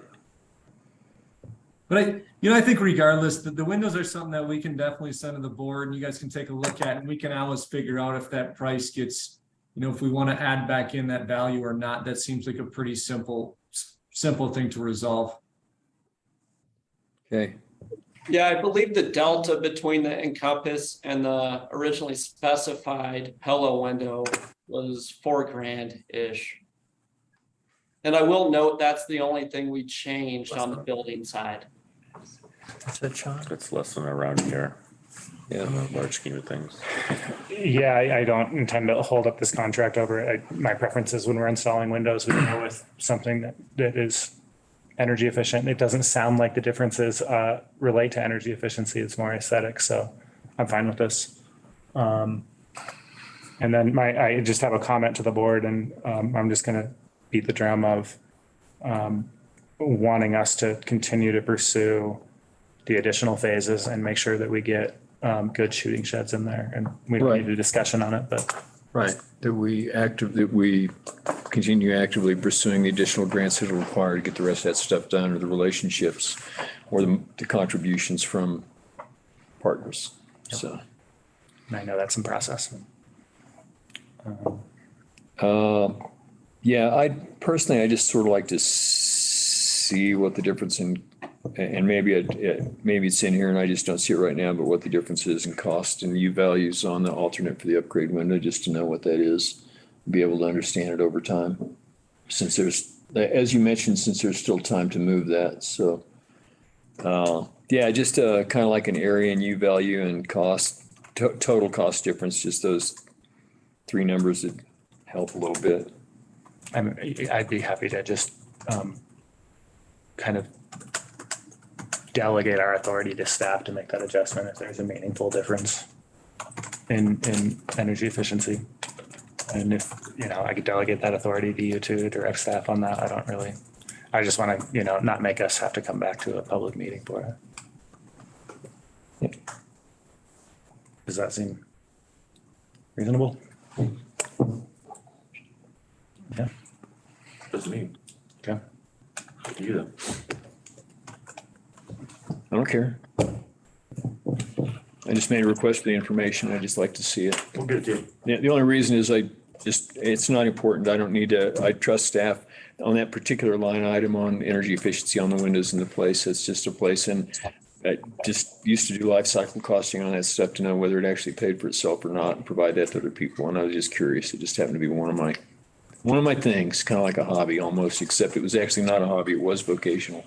I'm interested in it too. And it's my intent is not to exclude you from having that conversation. It's just to make sure we don't need to come back and have it in public. I totally agree with that. I'm just asking for the information and then I'd make a comment back to somebody and I don't think I will, because usually those things turn out to be, well, it depends until you see I can't say usually, when you see the numbers, I think the direction from the board is pretty clear. If $4,000 isn't much to have a better window, if that has a meaningful impact on Right. energy efficiency. As Sean said, it's getting small enough to be a rounding error. Around here is what I said. Yeah. We did meet with Gilpin County. So the $400,000 that they provided to us was their savings account with their conservation trust money. So that's how they built that up over time to give that to us. We did not get a no when it comes to providing additional funding. One thing that Ray did add there, my counterpart Ray Rears did ask for, which I think is reasonable, is a minor edit to our agreement that we have right now that puts into writing their sheriff's office ability to access the shooting range to use it to cite their rifles, et cetera. So I think that's a reasonable request, given they're helping us pay for the shooting range. We'll have to figure out how to do that when we hopefully finally get an operator in place with respect to how we coordinate all that. But I think that's certainly a reasonable request from Gilpin County we didn't talk about dollar values, but we did share with him the desire of this board to ensure these other phases get complete, right? So we've got additional funding is going to be necessary. And so I think there's probably something that we can expect coming from Gilpin. Yeah, we did not get into numbers yet. Do they currently have access to the shooting range that our sheriff's office uses? They do not. And we talked That's about because that. that's on private land. And that's a deal between our sheriff's office and a property owner. Yeah. Is it between the sheriff's office or is it? The county, it's actually an easement that the county retained. Yeah, when we talked, we brought that up about the potential to see if we could get them access to that, but that may be going away at some point. And 2042, that lease expires. We might write that as a contingency. Sure. If they do not have access Yeah. to the other one, we'd give them that. My preference is that we get them access to the one on private property where there's not fewer, but no neighbors. So that's all.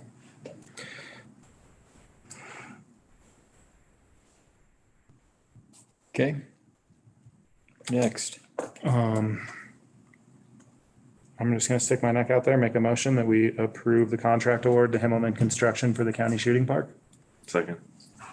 We have a motion, a second, all in favor? I have a quick comment. If I'd known how this was gonna go, I probably wouldn't have supported this in the first place. We spent so much time and energy and money, and this has kind of turned into our own version of a white elephant. And I don't blame anybody, but I hope we learned something from this process. What do you think that might be? And that's an honest, it's not a challenge at all. I'm How to accomplish a complex project in less than 5 years for less than 3 times what we thought it was gonna cost. And I might be being generous or conservative in terms of the 3 times. I'm curious, I'm gonna go back and look at whatever the first, I mean, this sort of was in motion before we got elected, actually, so it's longer than 5 years. It is longer because these guys were working on a plan, right, with a different board and a different concept. And then as happens in government life, Yeah. seats change and you guys made a decision that we're gonna change course, so. And actually, at the time all that was going on, this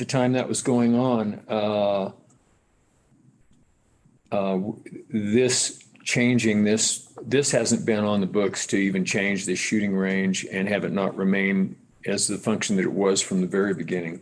We were talking about where's something going to be built, where's Gilpin going to build, are we going to remodel this, are we going to build something? We looked at different places all over the county. So since the time I've been on, there's been an investigation into numerous places like up above Silver Plume and down by the Fry Quarry. So it's been a long involved conversation to get where we are with CPW and for them to find the funding so we're getting where we need to go. And you're right, it's costing a lot more. We've got, I don't know how many hours and meetings here now on it over time, but it's a hard job to solve. And I think the most important thing is I don't know if there's somebody to blame other than the fact that we don't have a crystal ball to see all that coming. Well, and there was a pandemic in there also.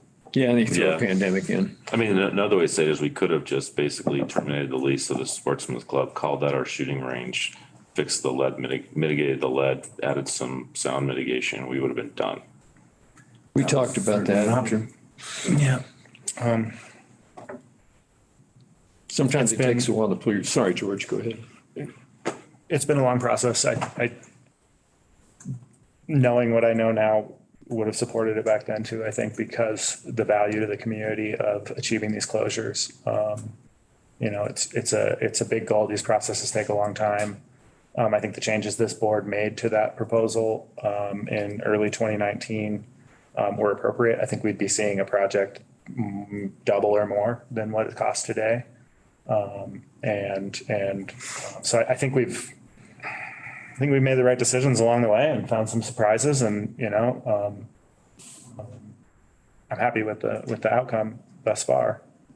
We'll continue to proceed, and these things take a long time. I mean, we got a healthcare center built that took us almost a decade to figure out, and now it exists. This will exist too.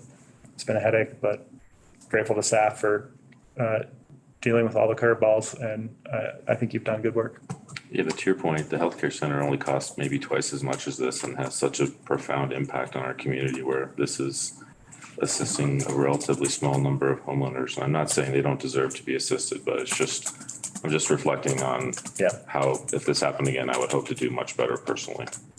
Yeah, I think dispersed recreational shooting in the woods does have an impact on our communities, and it's on the list of things that are on our plate, and we've dealt with it. And we got this far, and it took a long time to figure out a solution that everybody could deal with the land. And also, I think we learned from it as an organization, because we also had some proposals brought back to us at the outset that I thought we'd been clear enough, and maybe we weren't, about what we were really looking for. So we had to go back a few times to the drawings, not just because the county commissioners threw curveballs and changed everything on everybody, but because the things we asked for, we didn't even get. So it took a little while in communication for us all to understand that. And I think we're a better organization as a result, because we know we have to communicate more in a real straightforward manner and understand each other better. And that includes us not beating around the bush and, pulling our pants up and saying what we think, and making it more clear. So with that marriage counseling session, you can just call a vote. That was weird to the motion in a second on it too. Yeah. Okay. Motion and second. All in favor? Aye. Aye. Thank you. We'll get you that information on the windows. Thanks for helping us catch up.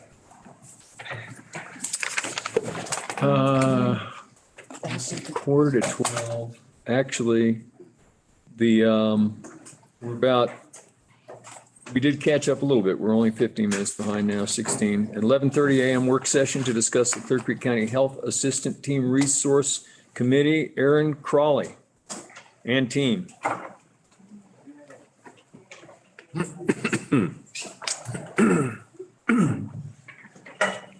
around. Hi, guys. Hi, how are you? Good, how you guys doing?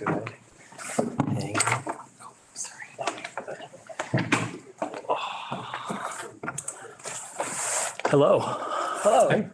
I'm Aaron Crawley, the interim EMS director. I have Clark Church, who you guys know well, the chat team director, and then our new licensed clinician, Lindsay Busick. Hi. Yeah, absolutely. So Lindsay started last week. And as of yesterday, the chat team is available to respond to calls, and they've already responded to a few. So data collection begins. But the reason that we're here today is to discuss and get feedback on the chat resource committee charter. The purpose, I'll just read off the page here, is to discuss current operations and barriers to care for the chat team. This committee will strive to maximize positive outcomes and find solutions to provide the most help to residents and visitors of Clear Creek County. The committee will provide an opportunity to hear both professional and community perspectives regarding access to services relating to chat activities. So if you've had a chance to review this in detail,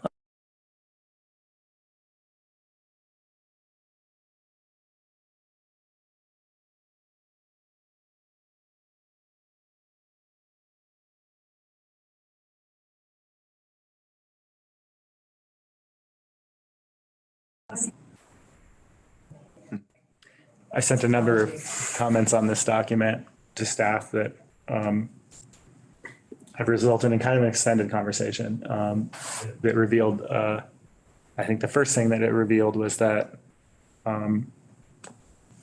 it was not originally staff's intention that the board would approve this document so that it could be a living document within staff. I think that's the first thing for the board to consider, is whether we want this to That's a be good point. a document that the board approves. I think my answer to that question is yes. You can conceive of this as a staff team, and we would never approve a charter for a staff team. However, I think the inclusion of citizens on this team makes it incumbent on this board to take some interest in the design of this committee and formalize this document so that changes to the way community members interact with this committee are approved by this or future boards.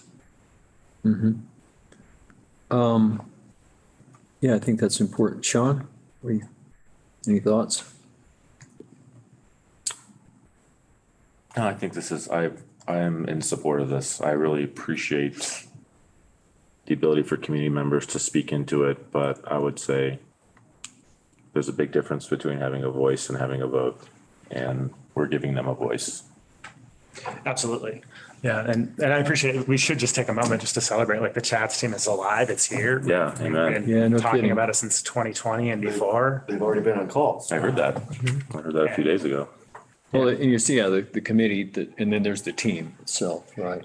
Huge credit to our team. It took less than a year to get this off the ground. You guys, you've done excellent work. I'm really excited. This is over the long run going to make a big impact in our community, I believe. It's tying together a bunch of different pieces of goals that we've had, and I'm just really excited and grateful to our staff. So, Yep. The one thing I would say, I think, and it doesn't necessarily need to be in the charter, but I would hope to see some sort of a regular frequency of seeing this group here in this room, whether that's quarterly or something, maybe even, I don't know, whatever frequency you deem appropriate, just like we give the Tourism Bureau and other stakeholders in the community an opportunity to speak with us, ask us questions, give us updates. That's my thoughts. Yeah, I had a real similar thought, and I'll tell you what, when I read through I like everything about it. I did have a question about one part, and it's when we say, and it has to do with us owning responsibility for both the past and the future. when we learn from the past, is that I think we have responsibility where we could have created an environment in which we could have had a better past, you know, and had on some events and stuff. And recognizing where we could have looked harder and verified that things were really going on and stuff like that, and had better outcomes for some people.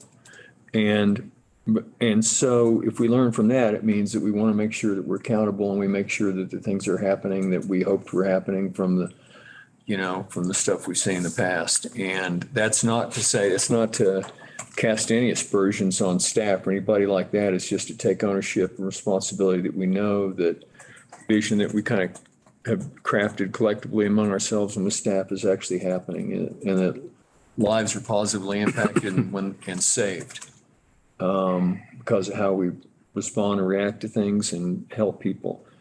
Toward that end, when I read under conclusion in the memo, as written, the committee would serve as a resource to the CCHAT team rather than as an advisory board, the Board of County Commissioners. As I read down through it, I don't see county commissioners mentioned ever again, nor too much in the charter. And so it's sort of like, well, we're done. And if I go back to 2020 in the grand jury report, we went, oh, well, look, there's a grand jury report. That stuff's going to happen. The grand jury report made some recommendations and all these things are going to happen. And those involved a lot of stuff that was more than this. But for me, it's as long as I'm county commissioner for another year and a half, it's taking the personal responsibility to really care and know that things are happening. And that doesn't mean to be overbearing in any way, but to be a team person that cares and wants to make sure that I can walk away and know that I did everything I could do to make sure the stuff that happened that we thought was going to happen was really happening and that there wasn't an oversight or anything going on. And so I don't know so all I was saying was, I don't know where we figure in the future, but I think it's just articulated that certainly some regular check-ins or reports of some kind so that we understand what are going on, can ask questions and know about it would be important. Because this is as George said very well, this is a really, really important moment in time in our county based on our more recent history and also on something that all three of us care a lot about.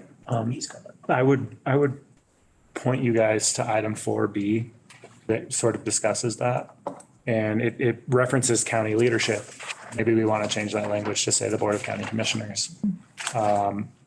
And it does not specify that there will be an update.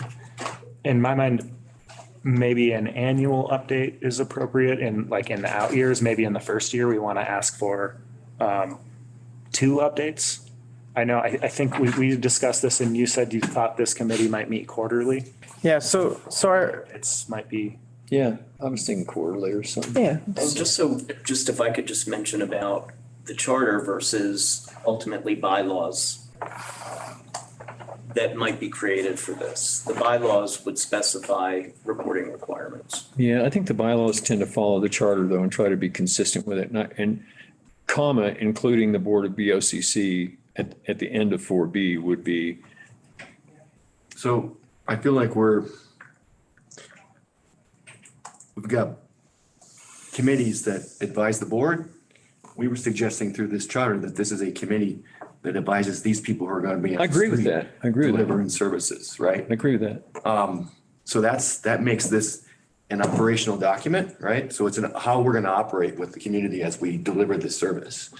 So if we're talking about having to come back to modify this charter, now we're kind of hazing the lines, right? In terms of who's responsible for this team, who's responsible for this charter. This is written in such a way that it's staff working with a committee of residents, representatives from some of the other aspects that are involved with this kind of work to help us make and build the best team possible, right? So we're blurring the lines between an advisory committee to the board and something that's going to be working directly with these guys to help them be better at their work. And I'm suggesting that there's something between this and this.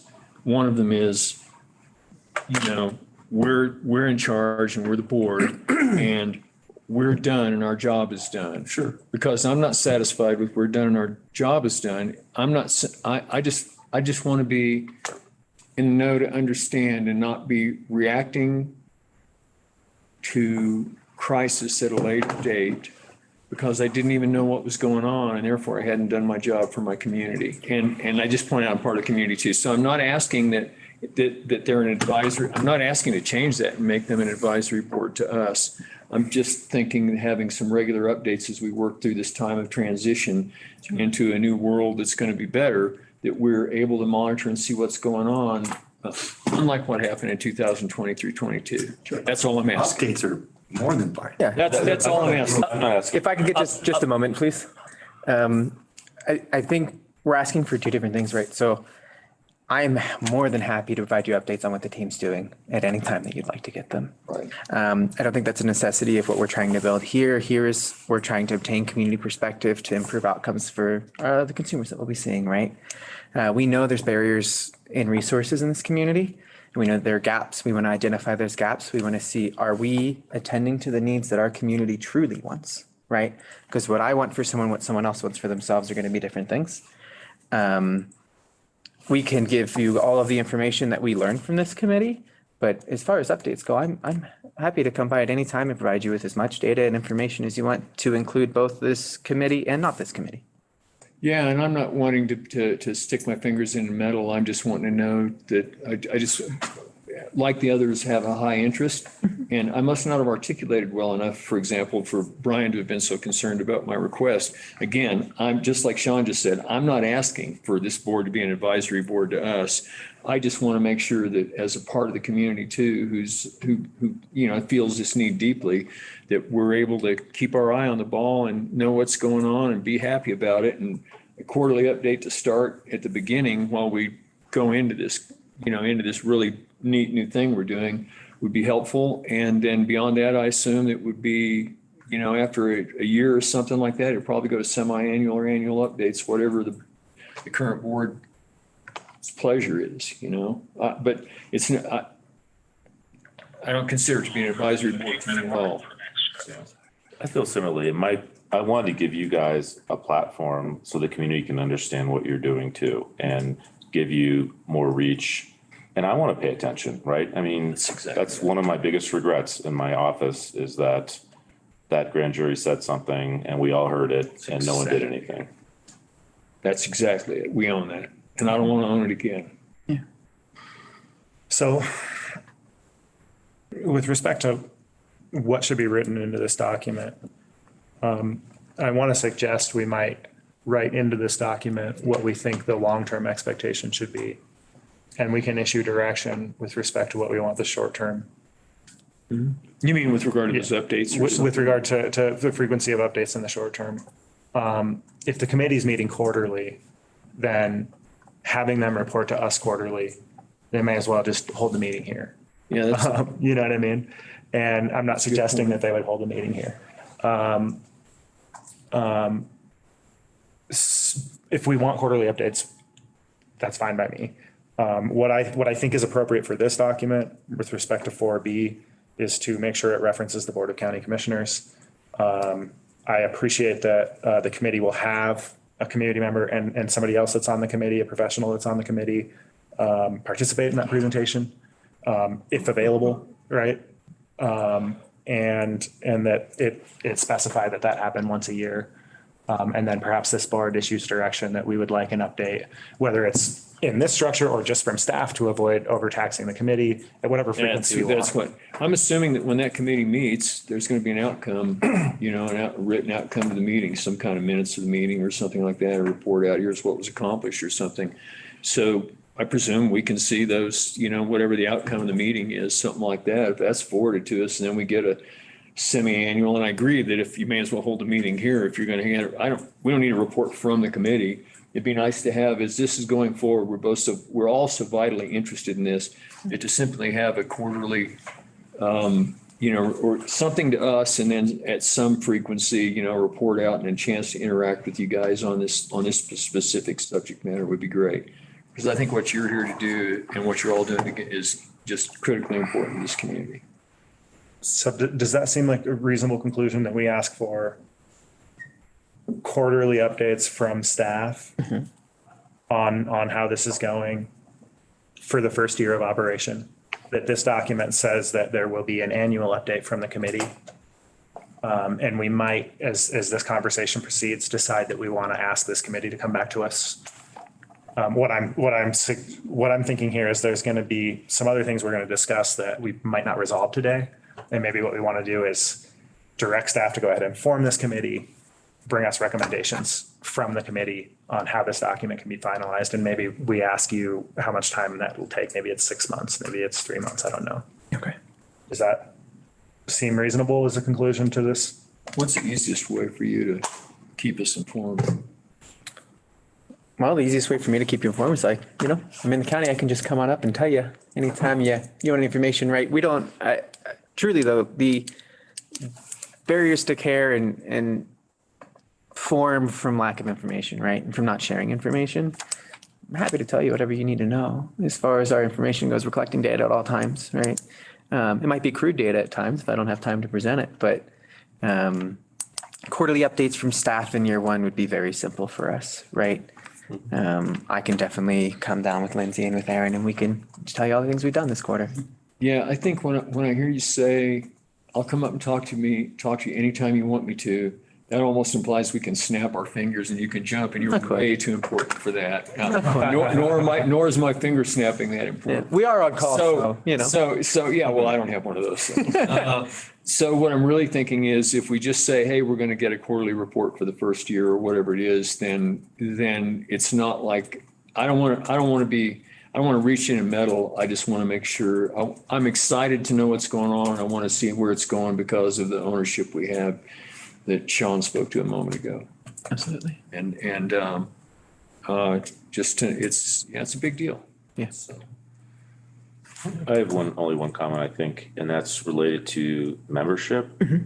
I don't know if there's any criteria that you guys are formulating to help figure out who you want, but that's something I would approach very thoughtfully. Yes. Because it's a small group and having the right people who have the right motivations for our community, I think, is paramount. Absolutely.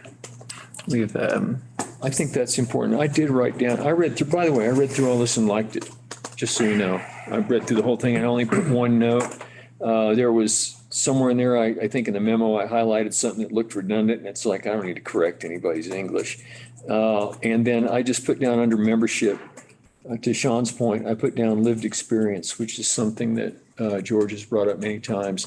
And since maybe I didn't, it says diverse backgrounds and experiences. It doesn't say, and I don't know how you define it and what we'd want to use, but if the words were there that defined that among this community, that among the membership of this team should be people with lived experience, whether they're people that would have been the clients of your services or what, people that know, really deeply in their heart what it means to have that service and not have it. Sure. And whether that's family members or people that have been the patients themselves or whoever, the subjects, that there's somebody there that can bring that to the committee. And I don't know, it's not a sword I'm going to fall on, but it's just something I remember was a real important term from previous meetings. And we absolutely agree. We're working on objective inclusion criteria for the community members. Okay. I think that was one of the things I wanted to bring up too. Also, we're talking about composition of the committee. I think specifying a range of community members that will be on the committee. I think leaving you all to decide which professional organizations should be on the committee makes sense. Maybe the final version of this document includes which ones we will solicit participation from. Maybe it doesn't. I don't have a super strong opinion on that. But I think specifying a range of community members, maybe 2 to 4, maybe, I don't want to put you in a position where because you have a vacancy, you have to make an appointment you'd rather not make. And I think that's where the criteria can be helpful, having objective criteria. So you can have something to stand on to say you don't meet this criteria or something. Is probably, but this is where what I'm thinking a good outcome for today could be is that we have conversations about some of these things, some of the more complicated things, like how are we specifying number of community members and qualifications, et cetera. We ask you all to form the committee starting today. move forward, form the committee, bring these questions to them, bring recommendations back to us, and then we finalize this document. Does that sound reasonable? Right, so that they can get this committee on the ground now, I or, think the sooner it's running, the better. Sooner, the faster we build all this, the better. And as long as we build it well. okay?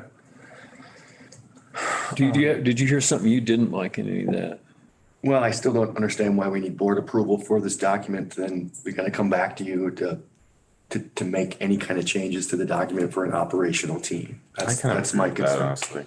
Yeah. That's my concern is this is operations and it's. I think the only reason to involve the board would be to give this more weight or legitimacy, but I don't think we need to control Yeah. it, is my thought. I kind of gave my input for what I thought here. I'd like to know that somewhere codified is lived experience within the committee membership. And I'd like to know that we'll be in the know and in the loop and very well informed about how this is progressing and how this is progressing and the progress it's making, which is, speaking of redundancy.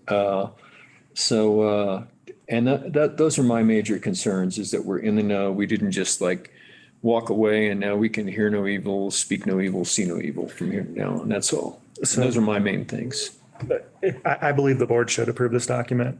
And the reason why is because I think changes to this document should be discussed and justified in public. Fair enough. I think the reason that this is not just an operational document for a staff committee is because there are community members here. And I've gone from almost less than a year ago saying, I want a full community member, community advisory team that looks more like a commission, to, I think it's best to have this be a committee that has dialogue on these issues, and staff takes that dialogue, and implements what they see, right? That's a long way. But I think because we're involving community members, it's important to think about the balance of power between professional staff and the community members. And I think it's incumbent on the board to make sure that the community members that are involved have the appropriate level of power in this committee. And the power I'm suggesting that they should have is that they have some protections to speak freely. What I see in this document is that they have 1-year appointments. If I was sitting on this committee, and I think that's appropriate. However, I think that makes it incumbent on us to if this is a living document at the staff level, staff could decide we're not having community members on this committee anymore, and the board would never hear about it. Or a committee member would have to come complain to us, and then we would have to, and that would be dramatic, right? So that's why I think it makes a lot of sense for us to design a document that we think doesn't need to change, that we think strikes the right balance of power. And I think it largely does. And then to change that, to make a decision like community members aren't going to be on this committee anymore, takes board action. Yeah, I agree with almost everything you said. When you use the word power in this context, I don't agree with that. Yeah. And as my previous comment, there's a difference between having a voice, which I think they should have. Yeah. They should have the ability to be persuasive, but they don't actually have any power or a vote, in my opinion. I agree. Yeah, the balance of power should involve a very minimal amount of power. Agreed. I think if I could strike a balance here and make this, maybe it could be simpler. We didn't really ask for much change to this document to begin with. So if somebody's going to edit it and then say, this is the document and reflect our comments, it's really easy to say, is this what you said? And for us to say, yeah, that's what we said, we'd like it. And then let go and get reports on a quarterly basis and let this thing run and let the people that are operating it take care of it. Yeah. And it's that simple. So if it strikes a compromise that we ask for, I asked for about 3 words to be added to the end of one sentence. And if we make a couple of changes like that and mention the report to the BoCC, then maybe we find a way to incorporate into that the concept, so right at its core that there's lived experience there. If those things happen and are written in and they're appropriate, then I'm satisfied. So about 6 words in this and I'd be happy. And if it makes George feel better and for us to know that this is something that at least floats by. So if there's a change to that living document, that we become aware of it, then that's an important thing. And anyway, I'm okay looking at it again, but I really don't need much change to it as it is. Okay. So, And I'd love to see this result in a news story in our local press, right? I think this is something Yes. that deserves more visibility, and that would be reason enough for me To bring it back. to bring it back in an action session and actually sign Approve it. something. Yeah. But I don't foresee my involvement being much more than being a supporter and being enthusiastic about this and encouraging you on going forward. That's right. the only other comment I have on the document is 1E. This is where it gets into data.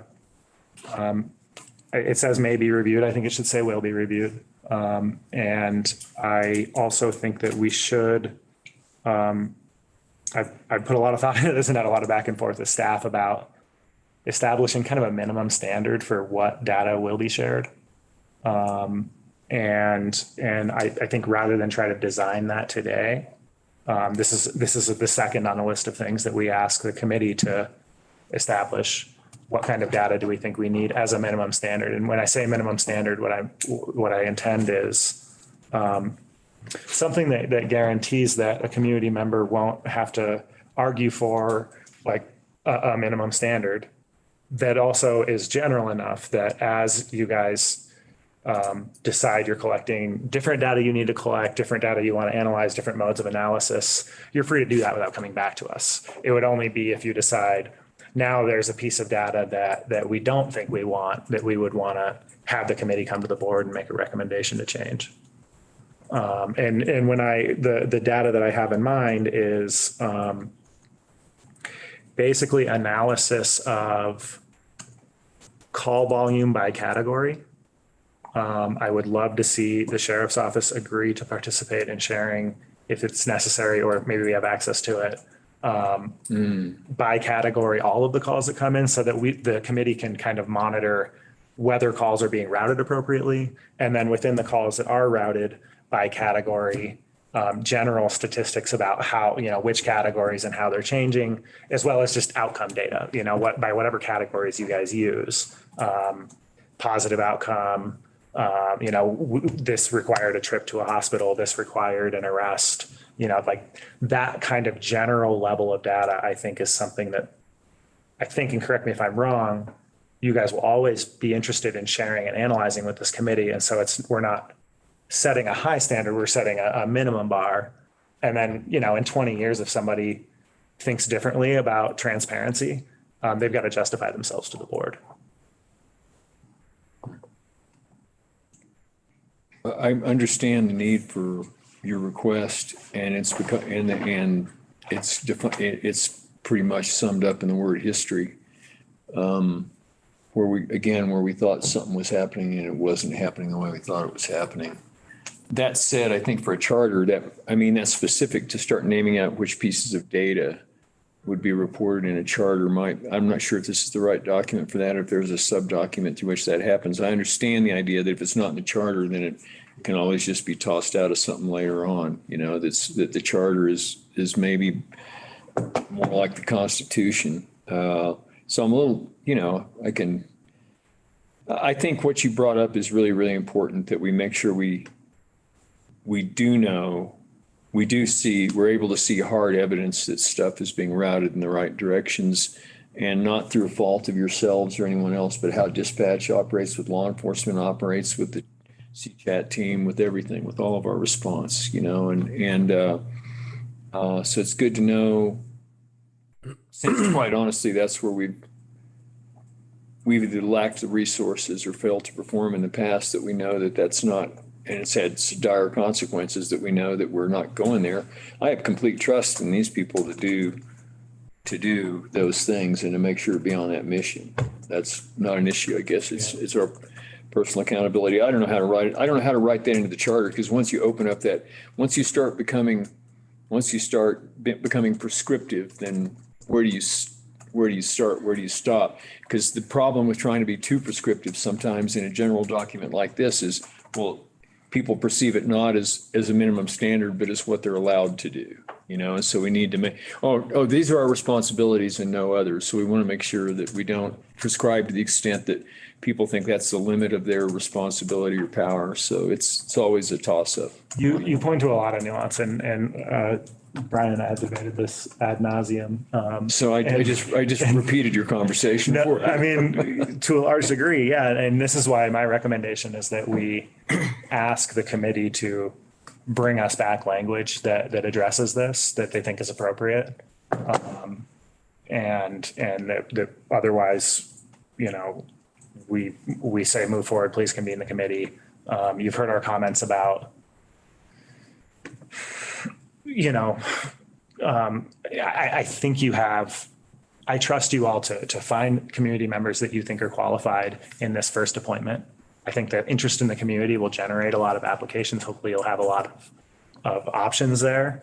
And then that committee can figure out the data piece and then like the long-term, what are the qualifications, et cetera. You bring that back to us and that's when we formally approve the document. Because I agree with Randy. There's not a trust issue right now.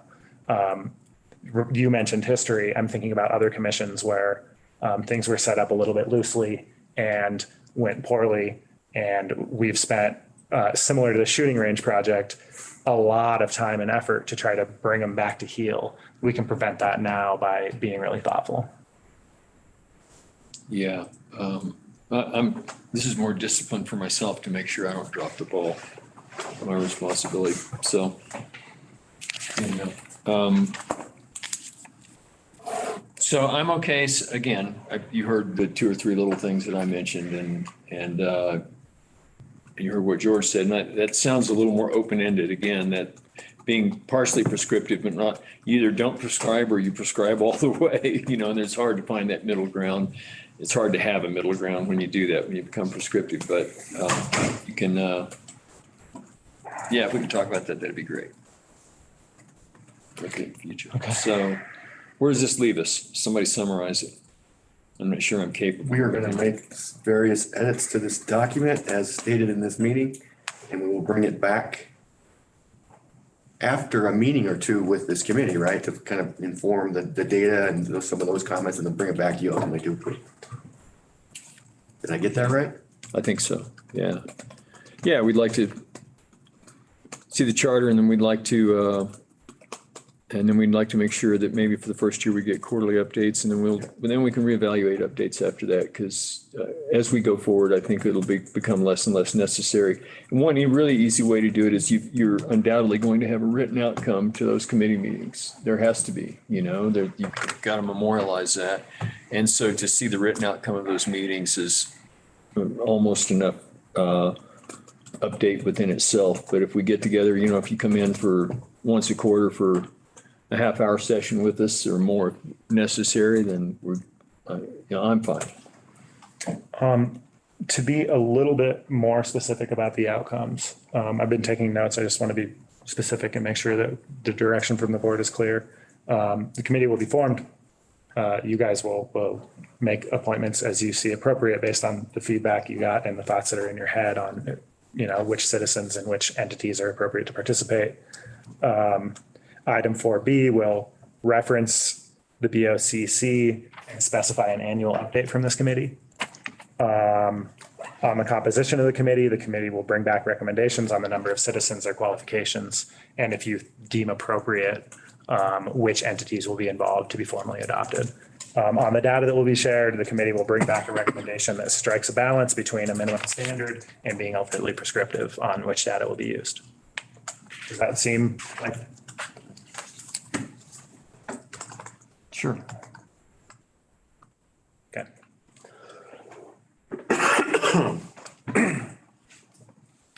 Thank you all. Wonderful. Thank you so much. 12:20, was that confusing enough for you? We got it. I wrote it all down. Yeah. Thank you all so much. Thanks, Randy. See you Thursday. Yeah, see you Thursday. Living together. Us. Hey, So, Clark. 12 o'clock item, it's 12:21. We're in 21. Take consideration of approval of resolution 23-17, a resolution regarding the licensing, keeping, and control of dogs and other animals in the Clear Creek County. But first, I'm going to call one more 3-minute break right now.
12 o'clock item, running a little late here.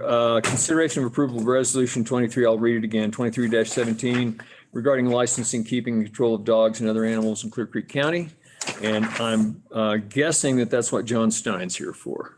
It is not. It's not. It's not. John Stein is here for the executive session. Oh, okay. I just took a wild guess. Okay, Peter? Yeah, just to update the board, this is a resolution, one of the many resolutions we've been bringing to you resulting from change in legislation.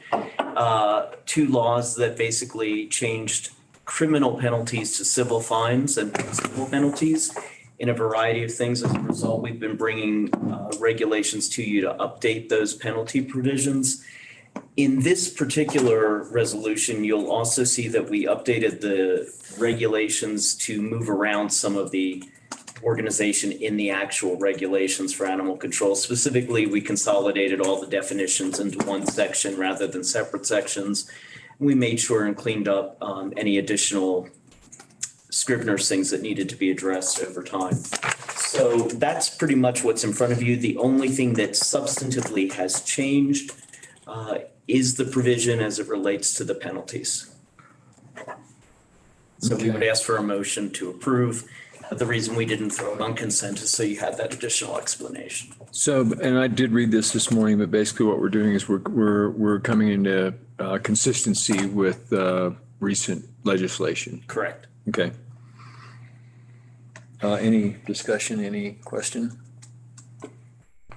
No, I read through this. I'm happy with this change. Yeah, and it looked like nice work, by the way. Looked through it. Thanks to Nanette as well, who has been working with Bob Leffler on a lot of these, really doing the yeoman's work. But Nanette has done an excellent job and really helped us. Yeah, where would you be without her? Huh? I would not be. You'd have already bailed. Okay, do I have a motion? Move we approve resolution 23-17 regarding the licensing, keeping, and control of dogs and other animals in Clear Creek County. Second. Okay, motion is favor? Aye. Aye. Okay, next item is executive sessions for three purposes. I move that we go into executive session for the following purposes. Pursuant to CRS 24640224F for the county attorney to meet with the Board of County Commissioners for the purpose of discussing personnel matters related to the performance reviews of the county manager and county attorney, but not regarding commissioners or elected officials or to discussions of personnel policies generally. Pursuant to CRS 24640224B for the county attorney to meet with the Board of County Commissioners for the purpose of receiving legal advice on specific legal questions concerning the effect of a vacancy in the office of the sheriff, the process of filling that vacancy, and ensuring continuity of sheriff's office operations. And lastly, pursuant to CRS 246402B and E for the county attorney to meet with the Board of County Commissioners for the purposes of receiving legal advice on specific legal questions concerning entering into an agreement with the U.S. Department of Justice to resolve the department's investigation under Title II of the Americans with Disabilities Act, and to ensure the provision of auxiliary aids and services to qualified individuals with disabilities, and to determining positions relative to matters that may be subject to negotiation or determining negotiating strategies or instructing negotiators with regard to that agreement. Okay, we will, we have a second? Second.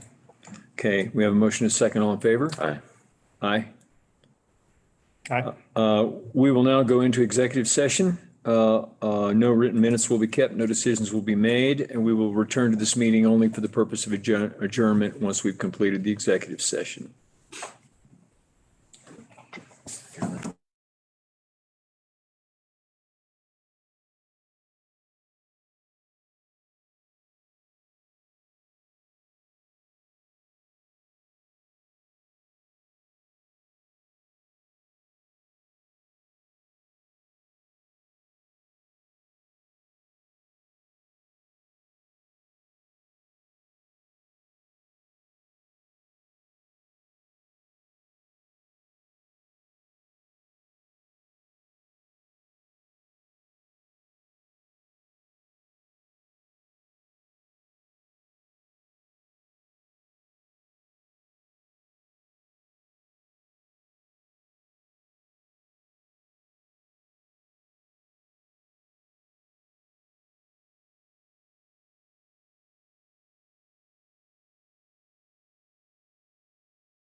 So we have concluded our executive session. No written minutes were kept, no decisions were made, and we are now adjourned for the day. Thanks, everyone.